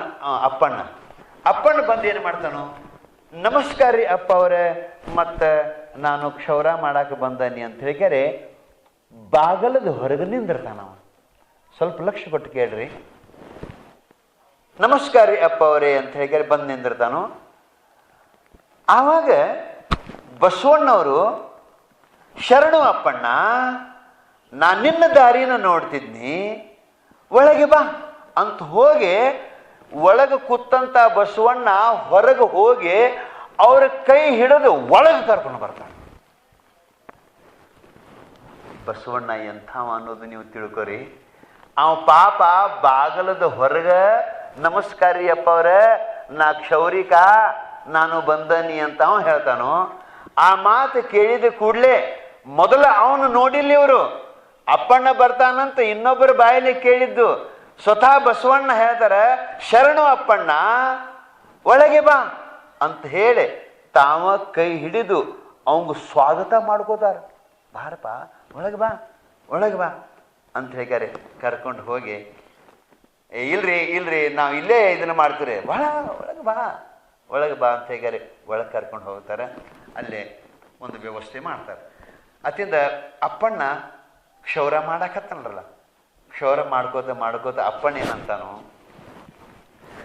ಅಪ್ಪ ಅವರೇ ತಾವು ಬಹಳ ದೊಡ್ಡವರು, ನಮಗೆ ಶರಣು ಮಾಡಬಾರ್ದ್ರಪ್ಪ ನೀವು ಅಂದ್ರೆ ಬಸವಣ್ಣ ಶರಣ ಅಂದಿರ್ತಾನಲ್ಲ, ಶರಣು ಅಪ್ಪಣ್ಣ ಬಾ ಅಂತ ಕರ್ಕೊಂಡು ಬಂದಿರ್ತಾನಲ್ಲ, ಅದಕ್ಕೆ ಅವ ಅಂತಾನ. ಅಪ್ಪಣ್ಣ ಏನಂತ, ಅಪ್ಪ ಅವರೇ ತಾವು ಬಹಳ ದೊಡ್ಡವರು, ನೀವು ನಮಗೆ ಶರಣ ಅನ್ನಬಾರ್ದ್ರಿಪ್ಪ, ಶರಣ ಮಾಡಬಾರ್ದ್ರಿಪ್ಪ ಅಂತಂತಾನ. ಅದಕ್ಕೆ ಬಸವಣ್ಣ, ಅಪ್ಪಣ್ಣ ನೀನು ಸಾಕ್ಷಾತ್ ಶಿವನ ಸ್ವರೂಪಪ್ಪ, ನಿನಗೆ ಶರಣು ಎಂದರೆ ತಪ್ಪೇನು? ಬಸವಣ್ಣ ಅಂತಾನು, ಅಪ್ಪಣ್ಣ ನೀನು ಸಾಕ್ಷಾತ್ ಶಿವನ ಸ್ವರೂಪಪ್ಪ, ನೀ ಶಿವನ ಸ್ವರೂಪ, ನಿನಗೆ ಶರಣ ಅಂದ್ರೆ ತಪ್ಪೇನಾಕತಿ? ಯಾಕನಬಾರದು ಅಂತಂದ್ರೆ ಅಪ್ಪಣ್ಣ ಹೇಳ್ತಾನು, ನಾವು ಹೆಂಗ ಶಿವನ ಸ್ವರೂಪರಾಗ್ತೀವ್ರಿಪ್ಪ ಯಪ್ಪ. ಅಪ್ಪಣ್ಣ ಅಂತಾನು, ನಾವು ಹೆಂಗ ಶಿವನ ಸ್ವರೂಪರಾಗ್ತೀವ್ರಿ ಯಪ್ಪ? ನಾವು ಶಿವನ ಸ್ವರೂಪರಲ್ರಿ, ನಾವು ಬಹಳ ಹೀನ ಕುಲದೊಳಗೆ ಹುಟ್ಟಿ ಬಂದವ್ರಿ, ನಾವು ಬಹಳ ಹಿಂದುಳಿದವ್ರಿ. ನೀವು ನಿಜವಾಗಿಯೂ ನಮ್ಮನ್ನು ಇಷ್ಟ ಗೌರವಿಸಬಾರದ್ರಿ, ನಾವು ಬಹಳ ಹಿಂದುಳಿದ ಜನ, ನಾವು ಹೆಂಗ ಶಿವನ ಸ್ವರೂಪರಾಗ್ತೀವ್ರಿ ಅಂತ ಅವಂತ. ಅದಕ್ಕೆ ಬಸವಣ್ಣ ಹೇಳ್ತಾನು, ಇದು ಶಾಸ್ತ್ರಗಳು ಹೇಳ್ತಾವು ಅಪ್ಪಣ್ಣ, ನೀ ಶಿವನ ಸ್ವರೂಪ. ಸ್ವತಃ ಶಿವ ಹೇಳ್ತಾನೆ, ಗೀತೆಯಲ್ಲಿ ಸ್ವತಃ ಕೃಷ್ಣ ಹೇಳ್ತಾನು, ಮಮೈವಂಶೋ ಜೀವಲೋಕೆ ಜೀವಭೂತ ಸನಾತನ ಹೇಳ್ತಾನೆ. ಗೀತಾದೊಳಗೆ ಕೃಷ್ಣ ಮಮೈವಂಶೋ ಜೀವಲೋಕೆ ಜೀವಭೂತ ಸನಾತನ, ನಿಮಗೆ ಜೀವಿಗಳು ಅಂತ ಎಲ್ಲಿ ಕಾಣ್ತಾರೋ ಆ ಜೀವಿಗಳ ರೂಪದಿಂದ ಇದ್ದವನು ನಾನು. ಇದನ್ನ ಶಿವನು ಹೇಳ್ತಾನೆ, ಜೀವಿಗಳ ರೂಪದಿಂದ ಇದ್ದವನು ನಾನು ಅಂದ ಬಳಿಕ ಮತ್ತೆ ನೀನು ಒಬ್ಬ ಪುಣ್ಯಾತ್ಮ, ನೀನು ಒಬ್ಬ ಜೀವಾತ್ಮ, ಜೀವ ರೂಪದಿಂದ ನಾ ಅದನಿ ಅಂತ ಪರಮಾತ್ಮ ಹೇಳಿದಾಗ ನೀ ಶಿವನ ಸ್ವರೂಪಪ್ಪ, ಯಾಕೆ ಮಾಡಬಾರ್ದು ಅಂತ ಹೇಳಿ, ಬ್ರಹ್ಮ ಬೀಜಮಿದಂ ಸ್ವರ್ವಂ ನಾನಾ ಯೋನಿ ಸಮುದ್ಭವಂ ಅನ್ಯ ಜಾತಿ ವಿಜಾತೀನಾಂ ವರ್ಣಾನಾಂ ಕಿಂ ಪ್ರಯೋಜನಂ. ಅಪ್ಪಣ್ಣ,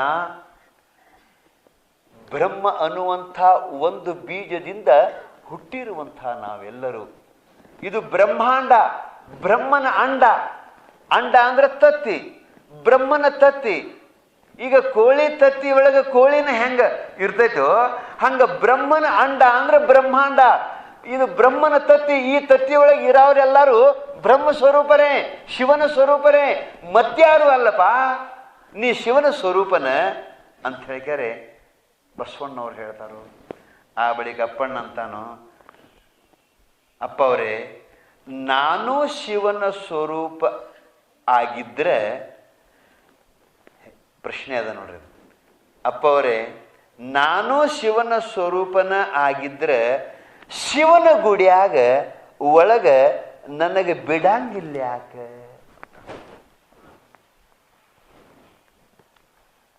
ಅಪ್ಪ ಅವರೇ, ನಾನು ಶಿವನ ಸ್ವರೂಪ ಆಗಿದ್ನಿ ಅಂತಂದ್ರೆ ಹಂಗಾರ ಶಿವನ ಗುಡಿಯಾಗ ನನಗೆ ಒಳಗೆ ಬಿಡಂಗಿಲ್ಲ ಯಾಕ್ರಿ ಅಪ್ಪ ಅಂತ. ಅದಕ್ಕೆ ಬಸವಣ್ಣವ್ರಂತಾರು, ದೇವರು ಕಟ್ಟಿ ಕೊಟ್ಟಿರುವಂತ ದೇಹ ರೂಪ ನಡೆದಾಡುವ ಗುಡಿ ನಿನ್ನಲ್ಲಿ ಇರುವಾಗ ಆ ಮಡಿವಂತರು ಕಟ್ಟಿರುವಂತ ಮನುಷ್ಯರ ಗುಡಿಗೆ ನೀ ಯಾಕೆ ಹೋಗ್ತೀಪ? ಬಸವಣ್ಣ ಅಪ್ಪಣ್ಣ, ದೇವರೇ ಕಟ್ಟಿಕೊಟ್ಟಿರುವಂಥ ದೇಹ ಅನ್ನುವಂಥ ಗುಡಿ ನಿನ್ನಲ್ಲಿ ಇರುವಾಗ, ದೇಹವೆಂಬ ಗುಡಿ ಒಳಗ ಪರಮಾತ್ಮನೇ ಸ್ವತಃ ಅಲ್ಲಿ ವಾಸ ಮಾಡಿರುವಾಗ, ಮಡಿವಂತರು ಜಾತಿವಂತರು ಕಟ್ಟಿರುವಂತ ಈ ಗುಡಿಗೆ ನೀ ಯಾಕೆ ಹೋಗ್ತೀವೋ ಮಾರಾಯ? ಅಲ್ಲಿ ಹೋಗಬೇಡ ನೀನು. ನಿನ್ನ ದೇಹವೇ ಶುದ್ಧವಾಗಿಟ್ಟುಕೋ, ನಿನ್ನ ದೇಹವೇ ದೇವಾಲಯ ಮಾಡಿಕೋ ಅಂತ ಬಸವಣ್ಣವ್ರು ಹೇಳ್ತಾರೆ. ಇದು ಅವರ ಸಂದೇಶ. ಅಪ್ಪಣ್ಣ, ನಿನ್ನ ದೇಹವೇ ದೇವಾಲಯ. ಈ ದೇವಾಲಯ ಸ್ವತಃ ಪರಮಾತ್ಮ ಕಟ್ಟಿದ ದೇವಾಲಯ. ಹೊರಗಿನ ದೇವಾಲಯಗಳು ಮನುಷ್ಯರು ಕಟ್ಟಿದ್ದು. ಹೊರಗಿನ ದೇವಾಲಯಗಳು ಕಲ್ಲಿನಿಂದ ಮಣ್ಣಿನಿಂದ ಮನುಷ್ಯರು ಕಟ್ಟಿದ್ದು. ನಿನ್ನ ದೇಹ ಅನ್ನುವಂಥ ದೇವಾಲಯ ಇದು ಪರಮಾತ್ಮ ಕಟ್ಟಿದ್ದು. ಪರಮಾತ್ಮ ಕಟ್ಟಿರುವಂತ ದೇವಾಲಯದೊಳಗ ಪರಮಾತ್ಮನೇ ಸ್ವತಃ ಇರುವಾಗ ಮನುಷ್ಯರು ಕಟ್ಟಿರುವಂತ ದೇವಾಲಯಕ್ಕೆ ನೀ ಯಾಕೆ ಹೋಗ್ತಿ? ಮಡಿವಂತರು ಕಟ್ಟಿರುವಂತ ದೇವಾಲಯಕ್ಕೆ ನೀ ಯಾಕೆ ಹೋಗ್ತಿ? ನೀ ಹೋಗಬೇಡ ಅಂತ ಹೇಳಿ ಉಳ್ಳವರು ಶಿವಾಲಯ ಮಾಡುವರು. ನಾನೇನು ಮಾಡಲಿ ಬಡವನಯ್ಯ, ಎನ್ನ ಕಾಲೇ ಕಂಬ ದೇಹವೇ ದೇಗುಲ ಶಿರವೇ ಹೊನ್ನ ಕಳಸವಯ್ಯ. ಸ್ಥಾವರ ಕಳಿವುಂಟು ಜಂಗಮ ಕಳಿವಿಲ್ಲ ಕೂಡಲ ಸಂಗಮ ದೇವ. ಅಪ್ಪಣ್ಣ ಹೇಳ್ತಾರೆ, ಅಪ್ಪಣ್ಣ ನೋಡು, ಉಳ್ಳವರು ಶಿವಾಲಯ ಮಾಡುವರು ಅಂದ್ರೆ ಯಾರಲ್ಲಿ ಸಂಪತ್ತು ಇರ್ತೈತಿ ಅವರು ಮಾಡ್ತಾರೋ ಒಂದು, ಯಾರು ಹೊರಗ ದೇವರನ್ನ ಕಾಣಬೇಕು ಅಂತಾರಲ್ಲ ಅವರು ಮಾಡ್ತಾರೋ. ಉಳ್ಳವರು ಶಿವಾಲಯ ಮಾಡುವರು, ಬಹಿರ್ಮುಖ ವೃತ್ತಿ ಉಳ್ಳವರು ಶಿವಾಲಯ ಮಾಡುವರು. ನಾನೇನು ಮಾಡಲಿ ಬಡವನಯ್ಯ. ಅಪ್ಪಣ್ಣ, ನನ್ನ ದೇವಾಲಯ ಯಾವುದು ಗೊತ್ತದೇನು? ನನ್ನ ದೇವಾಲಯ ಅಂತಂದ್ರೆ ಈ ದೇಹನ, ಎನ್ನ ಕಾಲೇ ಕಂಬ ದೇಹವೇ ದೇಗುಲ. ಇದೇನಿಲ್ಲ, ಇದು ಹೊನ್ನ ಕಳಸ. ಹೊನ್ನ ಅಂದ್ರೆ ಬಂಗಾರ. ಇದು ಬಂಗಾರದ ಕಳಸಪ್ಪ, ಇದು ತಲಿ, ಇದು ಬಂಗಾರದ ಕಳಸ. ಇದರೊಳಗೆ ಏನ ಆತ್ಮ ಅದನಲ್ಲ, ಆತ್ಮ ಪರಮಾತ್ಮನೇ ಈ ಗುಡಿಯಾಗ ಆತ್ಮ ರೂಪದಿಂದ ಸದಾವಕಾಲ ವಾಸ ಮಾಡ್ಯಾನು. ಇಂಥ ಗುಡಿ ದೇವರ ಗುಡಿ, ಇದನ್ನ ಬಿಟ್ಟು ಕ್ಯಾರೆ ನನಗೆ ಒಳಗೆ ಬಿಡುವಾಲ್ರು ಅಂತ ಯಾಕಂತೀಯೋ? ಮಂದಿ ಕಟ್ಟಿದ ಗುಡಿಗೆ ನೀ ಯಾಕೆ ಹೋಗ್ತೀಯೋ? ನಿನ್ನ ಹಂತೇಕನ ದೇಹ ಅನ್ನುವಂಥ ಗುಡಿ ಐತಿ, ನೀ ಇಲ್ಲೇ ಪೂಜಾ ಮಾಡು, ಇಲ್ಲೇ ಪೂಜಾ ಮಾಡು. ದೇಹೋ ದೇವಾಲಯ ಪ್ರೋಕ್ತ ಸಜೀವ ಕೇವಲ ಶಿವ ತ್ಯಜೇದ ಜ್ಞಾನ ನಿರ್ಮಾಲ್ಯಂ ಸೋಹಂ ಭಾವೇನ ಪೂಜಯೇತ್. ಸೋಹಂ ಸೋಹಂ ಭಾವದಿಂದ ಅಂತರಂಗದೊಳಗೆ ಪೂಜಾ ಮಾಡು ಅಂತ ಹೇಳ್ಕ್ಯಾರೆ ಹೇಳಿ ಅಪ್ಪಣ್ಣ ಹೇಳ್ತಾರೆ. ಈ ಮಾತೆಲ್ಲ ಹೇಳಿದಾಗ ಅಪ್ಪಣ್ಣ ಅಂತಾನು, ನಾವು ಹೀನ ಜಾತಿ ಅವರು ನಮಗೆ ಪೂಜಾ ಮಾಡಾಕ ಬರಂಗಿಲ್ರಿ ಅಂತಾನ ಅಪ್ಪಣ್ಣ. ನೀವೆಷ್ಟೆಲ್ಲ ಹೇಳಿದ್ರಿ, ನಾವು ಹೀನ ಜಾತಿ ಅವರು ನಮಗೆ ಪೂಜಾ ಮಾಡೋದು ಗೊತ್ತಿಲ್ಲ, ನಮಗೆ ಪೂಜಾ ಮಾಡಕ್ಕೆ ಬರಂಗಿಲ್ಲ ಅಂತಂದ್ರೆ ಬಸವಣ್ಣ ಹೇಳ್ತಾನು, ನಾನು ನಿನಗೆ ಕಲಿಸ್ತನು, ಪೂಜಾ ಹೆಂಗೆ ಮಾಡ್ಬೇಕು ಅನ್ನೋದನ್ನ ನಾ ಕಲಿಸ್ತನು. ಸದಾ ನಿನ್ನಲ್ಲೇ ಇರಬೇಕು ಅಂಥ ದೇವರನ್ನ ಕೊಟ್ಟು ಪೂಜಾ ಹೆಂಗೆ ಮಾಡಬೇಕು ಅನ್ನೋದನ್ನು ಹೇಳಿಕೊಡ್ತನು ಅಂತ ಹೇಳಿದರೆ ಸ್ವತಃ ಬಸವಣ್ಣವರು ಅಪ್ಪಣ್ಣನಿಗೆ ಲಿಂಗ ದೀಕ್ಷೆಯನ್ನು ಕೊಡ್ತಾರೆ. ನಿನಗ ಸದಾವಕಾಲ ನಿನ್ನ ಬಿಟ್ಟು ಇರಬಾರದು ಅಂತ ದೇವರನ್ನು ಕೊಡ್ತನು, ಹೆಂಗ ಪೂಜಾ ಮಾಡಬೇಕು ಅನ್ನೋದನ್ನು ಕಲಿಸ್ತನು. ನಿನ್ನ ದೇಹವನ್ನ ಶುಚಿರ್ಭೂತವಾಗಿ ಇಟ್ಟುಕೊಂಡಿಕ್ಯಾರೆ, ನಿನ್ನ ದೇಹವನ್ನ ನೀ ದೇವಾಲಯ ಮಾಡ್ಕೋ ಅಂತಂದಾಗ ಅಪ್ಪಣ್ಣಗೆ ಹೆಂಗಾಗಿರ್ಬೇಕ್ರಿ? ಹಂಗ ಅಪ್ಪಣ್ಣ ಅಂತಾನ. ಆವಾಗ ನಮ್ಮಂತ ಹೀನ ಕುಲದವರಿಗೆ ಉದ್ಧಾರ ಮಾಡಾಕ ಬಂದಂತ ಜಗದ್ಗುರು ನೀವು ಅಂತ ನಮಸ್ಕಾರ ಮಾಡ್ತಾನೆ. ಜಗತ್ತನ್ನ ಉದ್ಧಾರ ಮಾಡವ ಜಗದ್ಗುರು. ಜಗತ್ತಿನ ಎಲ್ಲ ಸಮಾಜವನ್ನ, ಎಲ್ಲ ಜಾತಿ ಜನಾಂಗವನ್ನ ಉದ್ಧಾರ ಮಾಡವಂಗ ಜಗದ್ಗುರು ಅಂತಾರು. ಮತ್ತು ಒಂದೊಂದು ಜಾತಿಗಟ್ಟ ಉದ್ಧಾರ ಮಾಡವಿದ್ದ ಅಂದ್ರೆ ಅವನ ಜಗದ್ಗುರು ಹಾಕಾನವ, ಅವನ ಜಾತಿ ಗುರು ಹಾಕಾನವ. ಒಂದೊಂದು ಜಾತಿಗೆ ಅಟ್ಟ ಅವ ಗುರು ಆದ ಆತಂದ್ರೆ ಅವ ಗುರು ಹೌದು ಖರೆ, ಒಂದು ಜಾತಿ ಗುರು ಆದ. ಜಗದ್ಗುರು, ಜಗದ್ಗುರು ಯಾವಪ್ಪ ಅಂತಂದ್ರೆ ಜಗತ್ತಿನ ಎಲ್ಲ ಜನರಿಗೆ ಉಪದೇಶ ಕೊಡವ, ದೀಕ್ಷಾ ಕೊಡವ, ಉದ್ಧಾರ ಮಾಡವ, ಮುಕ್ತಿ ಕೊಡವ, ಅವ ಜಗದ್ಗುರು.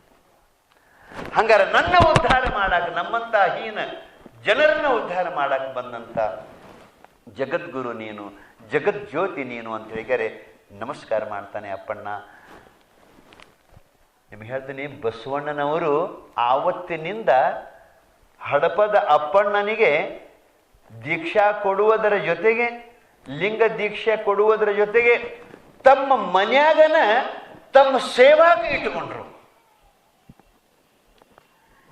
ಯಾರನ್ನ ಜನ ಮುಟ್ಟಲಾರ್ದನ ಹೊರಗಿಟ್ಟಿದ್ರೋ, ಒಳಗೆ ಕರ್ಕೋತಿದ್ದಿಲ್ಲೋ ಅಂಥವ್ ನನ್ನ ಬಸವಣ್ಣವರು ತಮ್ಮ ಮನ್ಯಾಗ, ತಮ್ಮ ಅಡಿಗೆ ಮನ್ಯಾಗ ಪ್ರಸಾದ ಅವನ ಮಾಡ್ಸಾವ, ಲಿಂಗ ಪೂಜಾಕ ವ್ಯವಸ್ಥೆ ಅವ ಮಾಡಾವ, ಅವರ ಆಪ್ತ ಸೇವಕನಾಗಿ, ಆಪ್ತ ಕಾರ್ಯದರ್ಶಿಯಾಗಿ ಬಸವಣ್ಣನವರ ಜೊತೆಗೇನೆ ಹಡಪದ ಅಪ್ಪಣ್ಣ ಅವರ ಮನ್ಯಾಗನ ಉಳ್ಕೊಂಡ, ಅವನಿಗೆ ಕೆಲಸ ಕೊಟ್ಟರು. ಎಂಥ ಸಮಾಜ! ಬಸವಣ್ಣ. ಅದಕ್ಕೆ ಈ ಕೆಲಸ ಬಸವಣ್ಣವರು ಮಾಡಲಿಕ್ಕೆ ಬಂದಂಥವ್ರು. ಹಂಗಾರೆ ಅಂದ ಮಾಡಿದ ಕೆಲಸ ಇವತ್ತು ಸಹಿತ ಮಾಡುವಂಥ ಅನೇಕ ಪೂಜ್ಯರು ಅದಾರ. ಸುಮ್ಮನೆ ನಿಮಗೆ ಅದರ ಬಗ್ಗೆ ಒಂದು ಮಾತು ಹೇಳ್ತಾನೆ. ಬಸವಣ್ಣ ಯಾವ ತತ್ವದ ಮೇಲೆ ನಡ್ಕೊಂಡಿದ್ದೋ ಅದರ ತತ್ವದ ಮೇಲೆ ನಡ್ಕೊಳ್ಳುವಂಥ ಅನೇಕ ಸ್ವಾಮಿಗಳು ಕೆಲವೊಂದು ಜನ ಅದಾರು. ಅವ್ರ ಹೆಸರು ನಿಮಗೆ ಹೇಳ್ತಾನೋ, ತಾವು ಕೇಳಬೇಕು. ಭಾಲ್ಕಿ, ಬೀದರ್ ಜಿಲ್ಲೆ ಒಳಗೆ ಭಾಲ್ಕಿ ಅಂತ ಒಂದು ತಾಲೂಕು ಐತಿ. ಆ ಭಾಲ್ಕಿ ಒಳಗೆ ಒಂದು ಹಿರೇಮಠ ಐತಿ, ಪಟ್ಟದೇವರು, ಭಾಲ್ಕಿ ಪಟ್ಟದೇವರು ಅಂತ ಕರೀತಾರೆ. ಅವ್ರ ಆಪ್ತ ಶಿಷ್ಯ, ಅತ್ಯಂತ ಹಿಂದುಳಿದಂಥ ನೀವೇನು ಹರಿಜನರು ಅಂತಿರಲ್ಲ, ಅವರಿಗೆ ಲಿಂಗ ದೀಕ್ಷಾ ಕೊಟ್ಟಿಕ್ಯಾರೆ. ತಮ್ಮ ಮಠದಾಗ ತಮ್ಮ ಸೇವಾ ಮಾಡಾಕ ಇಟ್ಕೊಂಡ್ರು. ಈಗ ಸಹಿತ ಬೆಲ್ದಾರ ಶರಣರು ಅಂತ ಕರೀತಾರೆ ಅವರಿಗೆ. ಅವ ಹಿಂದುಳಿದ ಜನಾಂಗದೊಳಗೆ ಹುಟ್ಟಿದವ. ಅವನಿಗೆ ಲಿಂಗ ದೀಕ್ಷಾ ಕೊಟ್ಟರು. ಹೆಂಗೆ ಬಸವಣ್ಣವರು ಹಡಪದ ಅಪ್ಪಣ್ಣನಿಗೆ ದೀಕ್ಷಾ ಕೊಟ್ಟಿದ್ದಾರೆ, ತಮ್ಮ ಮನ್ಯಾಗ ಇಟ್ಕೊಂಡ್ರಲ್ಲ, ಹಂಗ ಭಾಲ್ಕಿ ಪಟ್ಟದೇವರು ಹರಿಜನ ವ್ಯಕ್ತಿಗೆ ಲಿಂಗ ದೀಕ್ಷಾ ಕೊಟ್ಟು ತಮ್ಮ ಸೇವಾಕ ಮಠದಾಗ ಇಟ್ಕೊಂಡ್ರು. ಹಿರೇಮಠದೊಳಗೆ ಇದು ಒಬ್ಬರು. ಎರಡನೇದವರು ಇಲಕಲದ ಮಹಾಂತ ಸ್ವಾಮಿಗಳು ಅಂತದಾರಲ್ಲ, ಈಗ ಅದಾರ ಅವರು. ನಿಮಗೆಲ್ಲರ ಹಿಂದಿಂದು ಹೇಳಕತ್ತಿಲ್ಲ, ನೀವು ಹೋಗಿ ಭೇಟಿ ಆಗ್ರಿ, ಅವ್ರನ್ನ ನೋಡ್ರಿ. ಅಂತ ಪೂಜ್ಯರು ಇವತ್ತು ಅದಾರ. ಬಸವಣ್ಣನ ತತ್ವದ ಮೇಲೆ ನಡೆಯವರು ಇಲಕಲದ ಮಹಾಂತ ಸ್ವಾಮಿಗಳು. ಅನೇಕ ಜನರನ್ನ ತಮ್ಮ ಮಠದೊಳಗೆ ಏನಪ್ಪ, ಯಾರಿಗೆ ನಾವು ಸಮಗಾರರು ಅಂತ ಕರಿತೀವಿ, ಯಾರಿಗೆ ನಾವು ಹರಿಜನರು ಅಂತ ಕರಿತೀವಿ, ಯಾರಿಗೆ ನಾವು ಲಂಬಾಣಿ ಜನ ಅಂತ ಕರಿತೀವಿ, ಯಾರಿಗೆ ನಾವು ಅತ್ಯಂತ ಕೀಳು ಜನ ಅಂತ ಕರಿತೀವಿ, ಅಂಥವರಿಗೆ ಲಿಂಗ ದೀಕ್ಷಾ ಕೊಟ್ಟು ತಮ್ಮ ಮಠದೊಳಗೆ ಇಟ್ಕೊಂಡಾರ. ಒಂದೊಂದು ಮಠಕ್ಕೆ ಅಧಿಕಾರಿಗಳನ್ನು. ಅಷ್ಟಲ್ಲ, ಇಲಕಲ ಮಹಾಂತ ಸ್ವಾಮಿಗಳ ಉತ್ತರಾಧಿಕಾರಿ ಅವ ಹಿಂದುಳಿದ ಜನಾಂಗದೊಳಗೆ ಹುಟ್ಟಿ ಬಂದಂಥ ಮನುಷ್ಯ.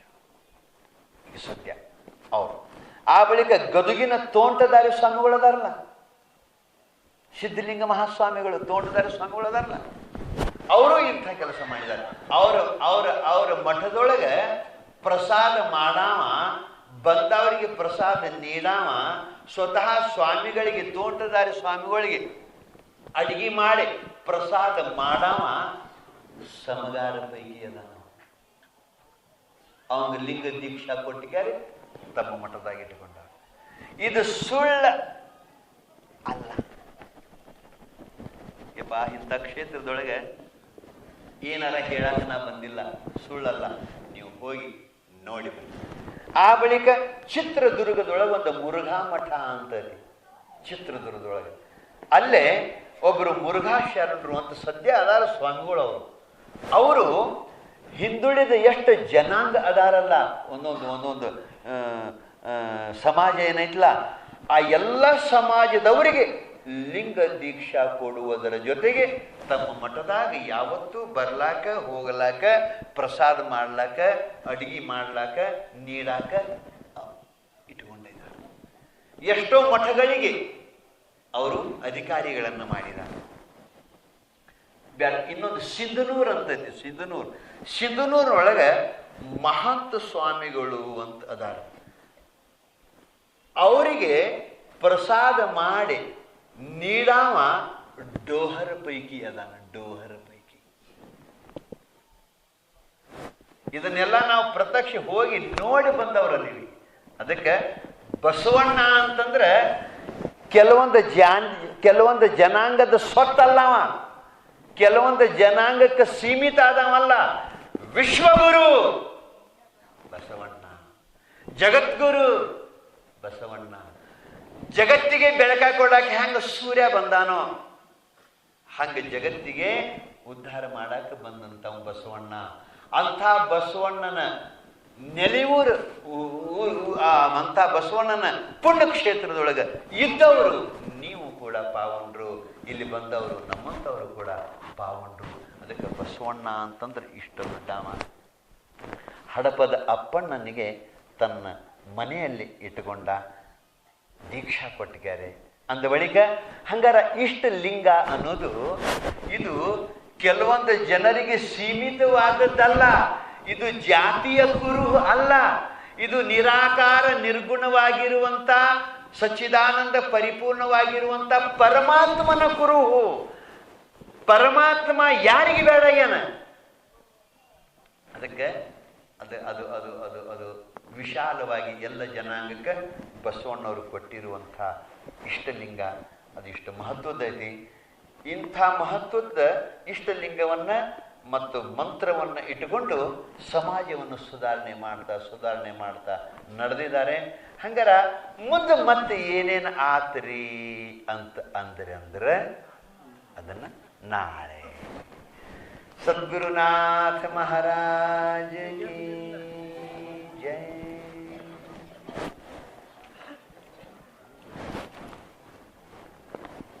ಪುಣ್ಯಾತ್ಮರೇ, ಬಸವಣ್ಣವ್ರ ಚರಿತ್ರೆ ಬಹಳ ಪವಿತ್ರವಾಗಿರುವಂಥ ಚರಿತ್ರೆ.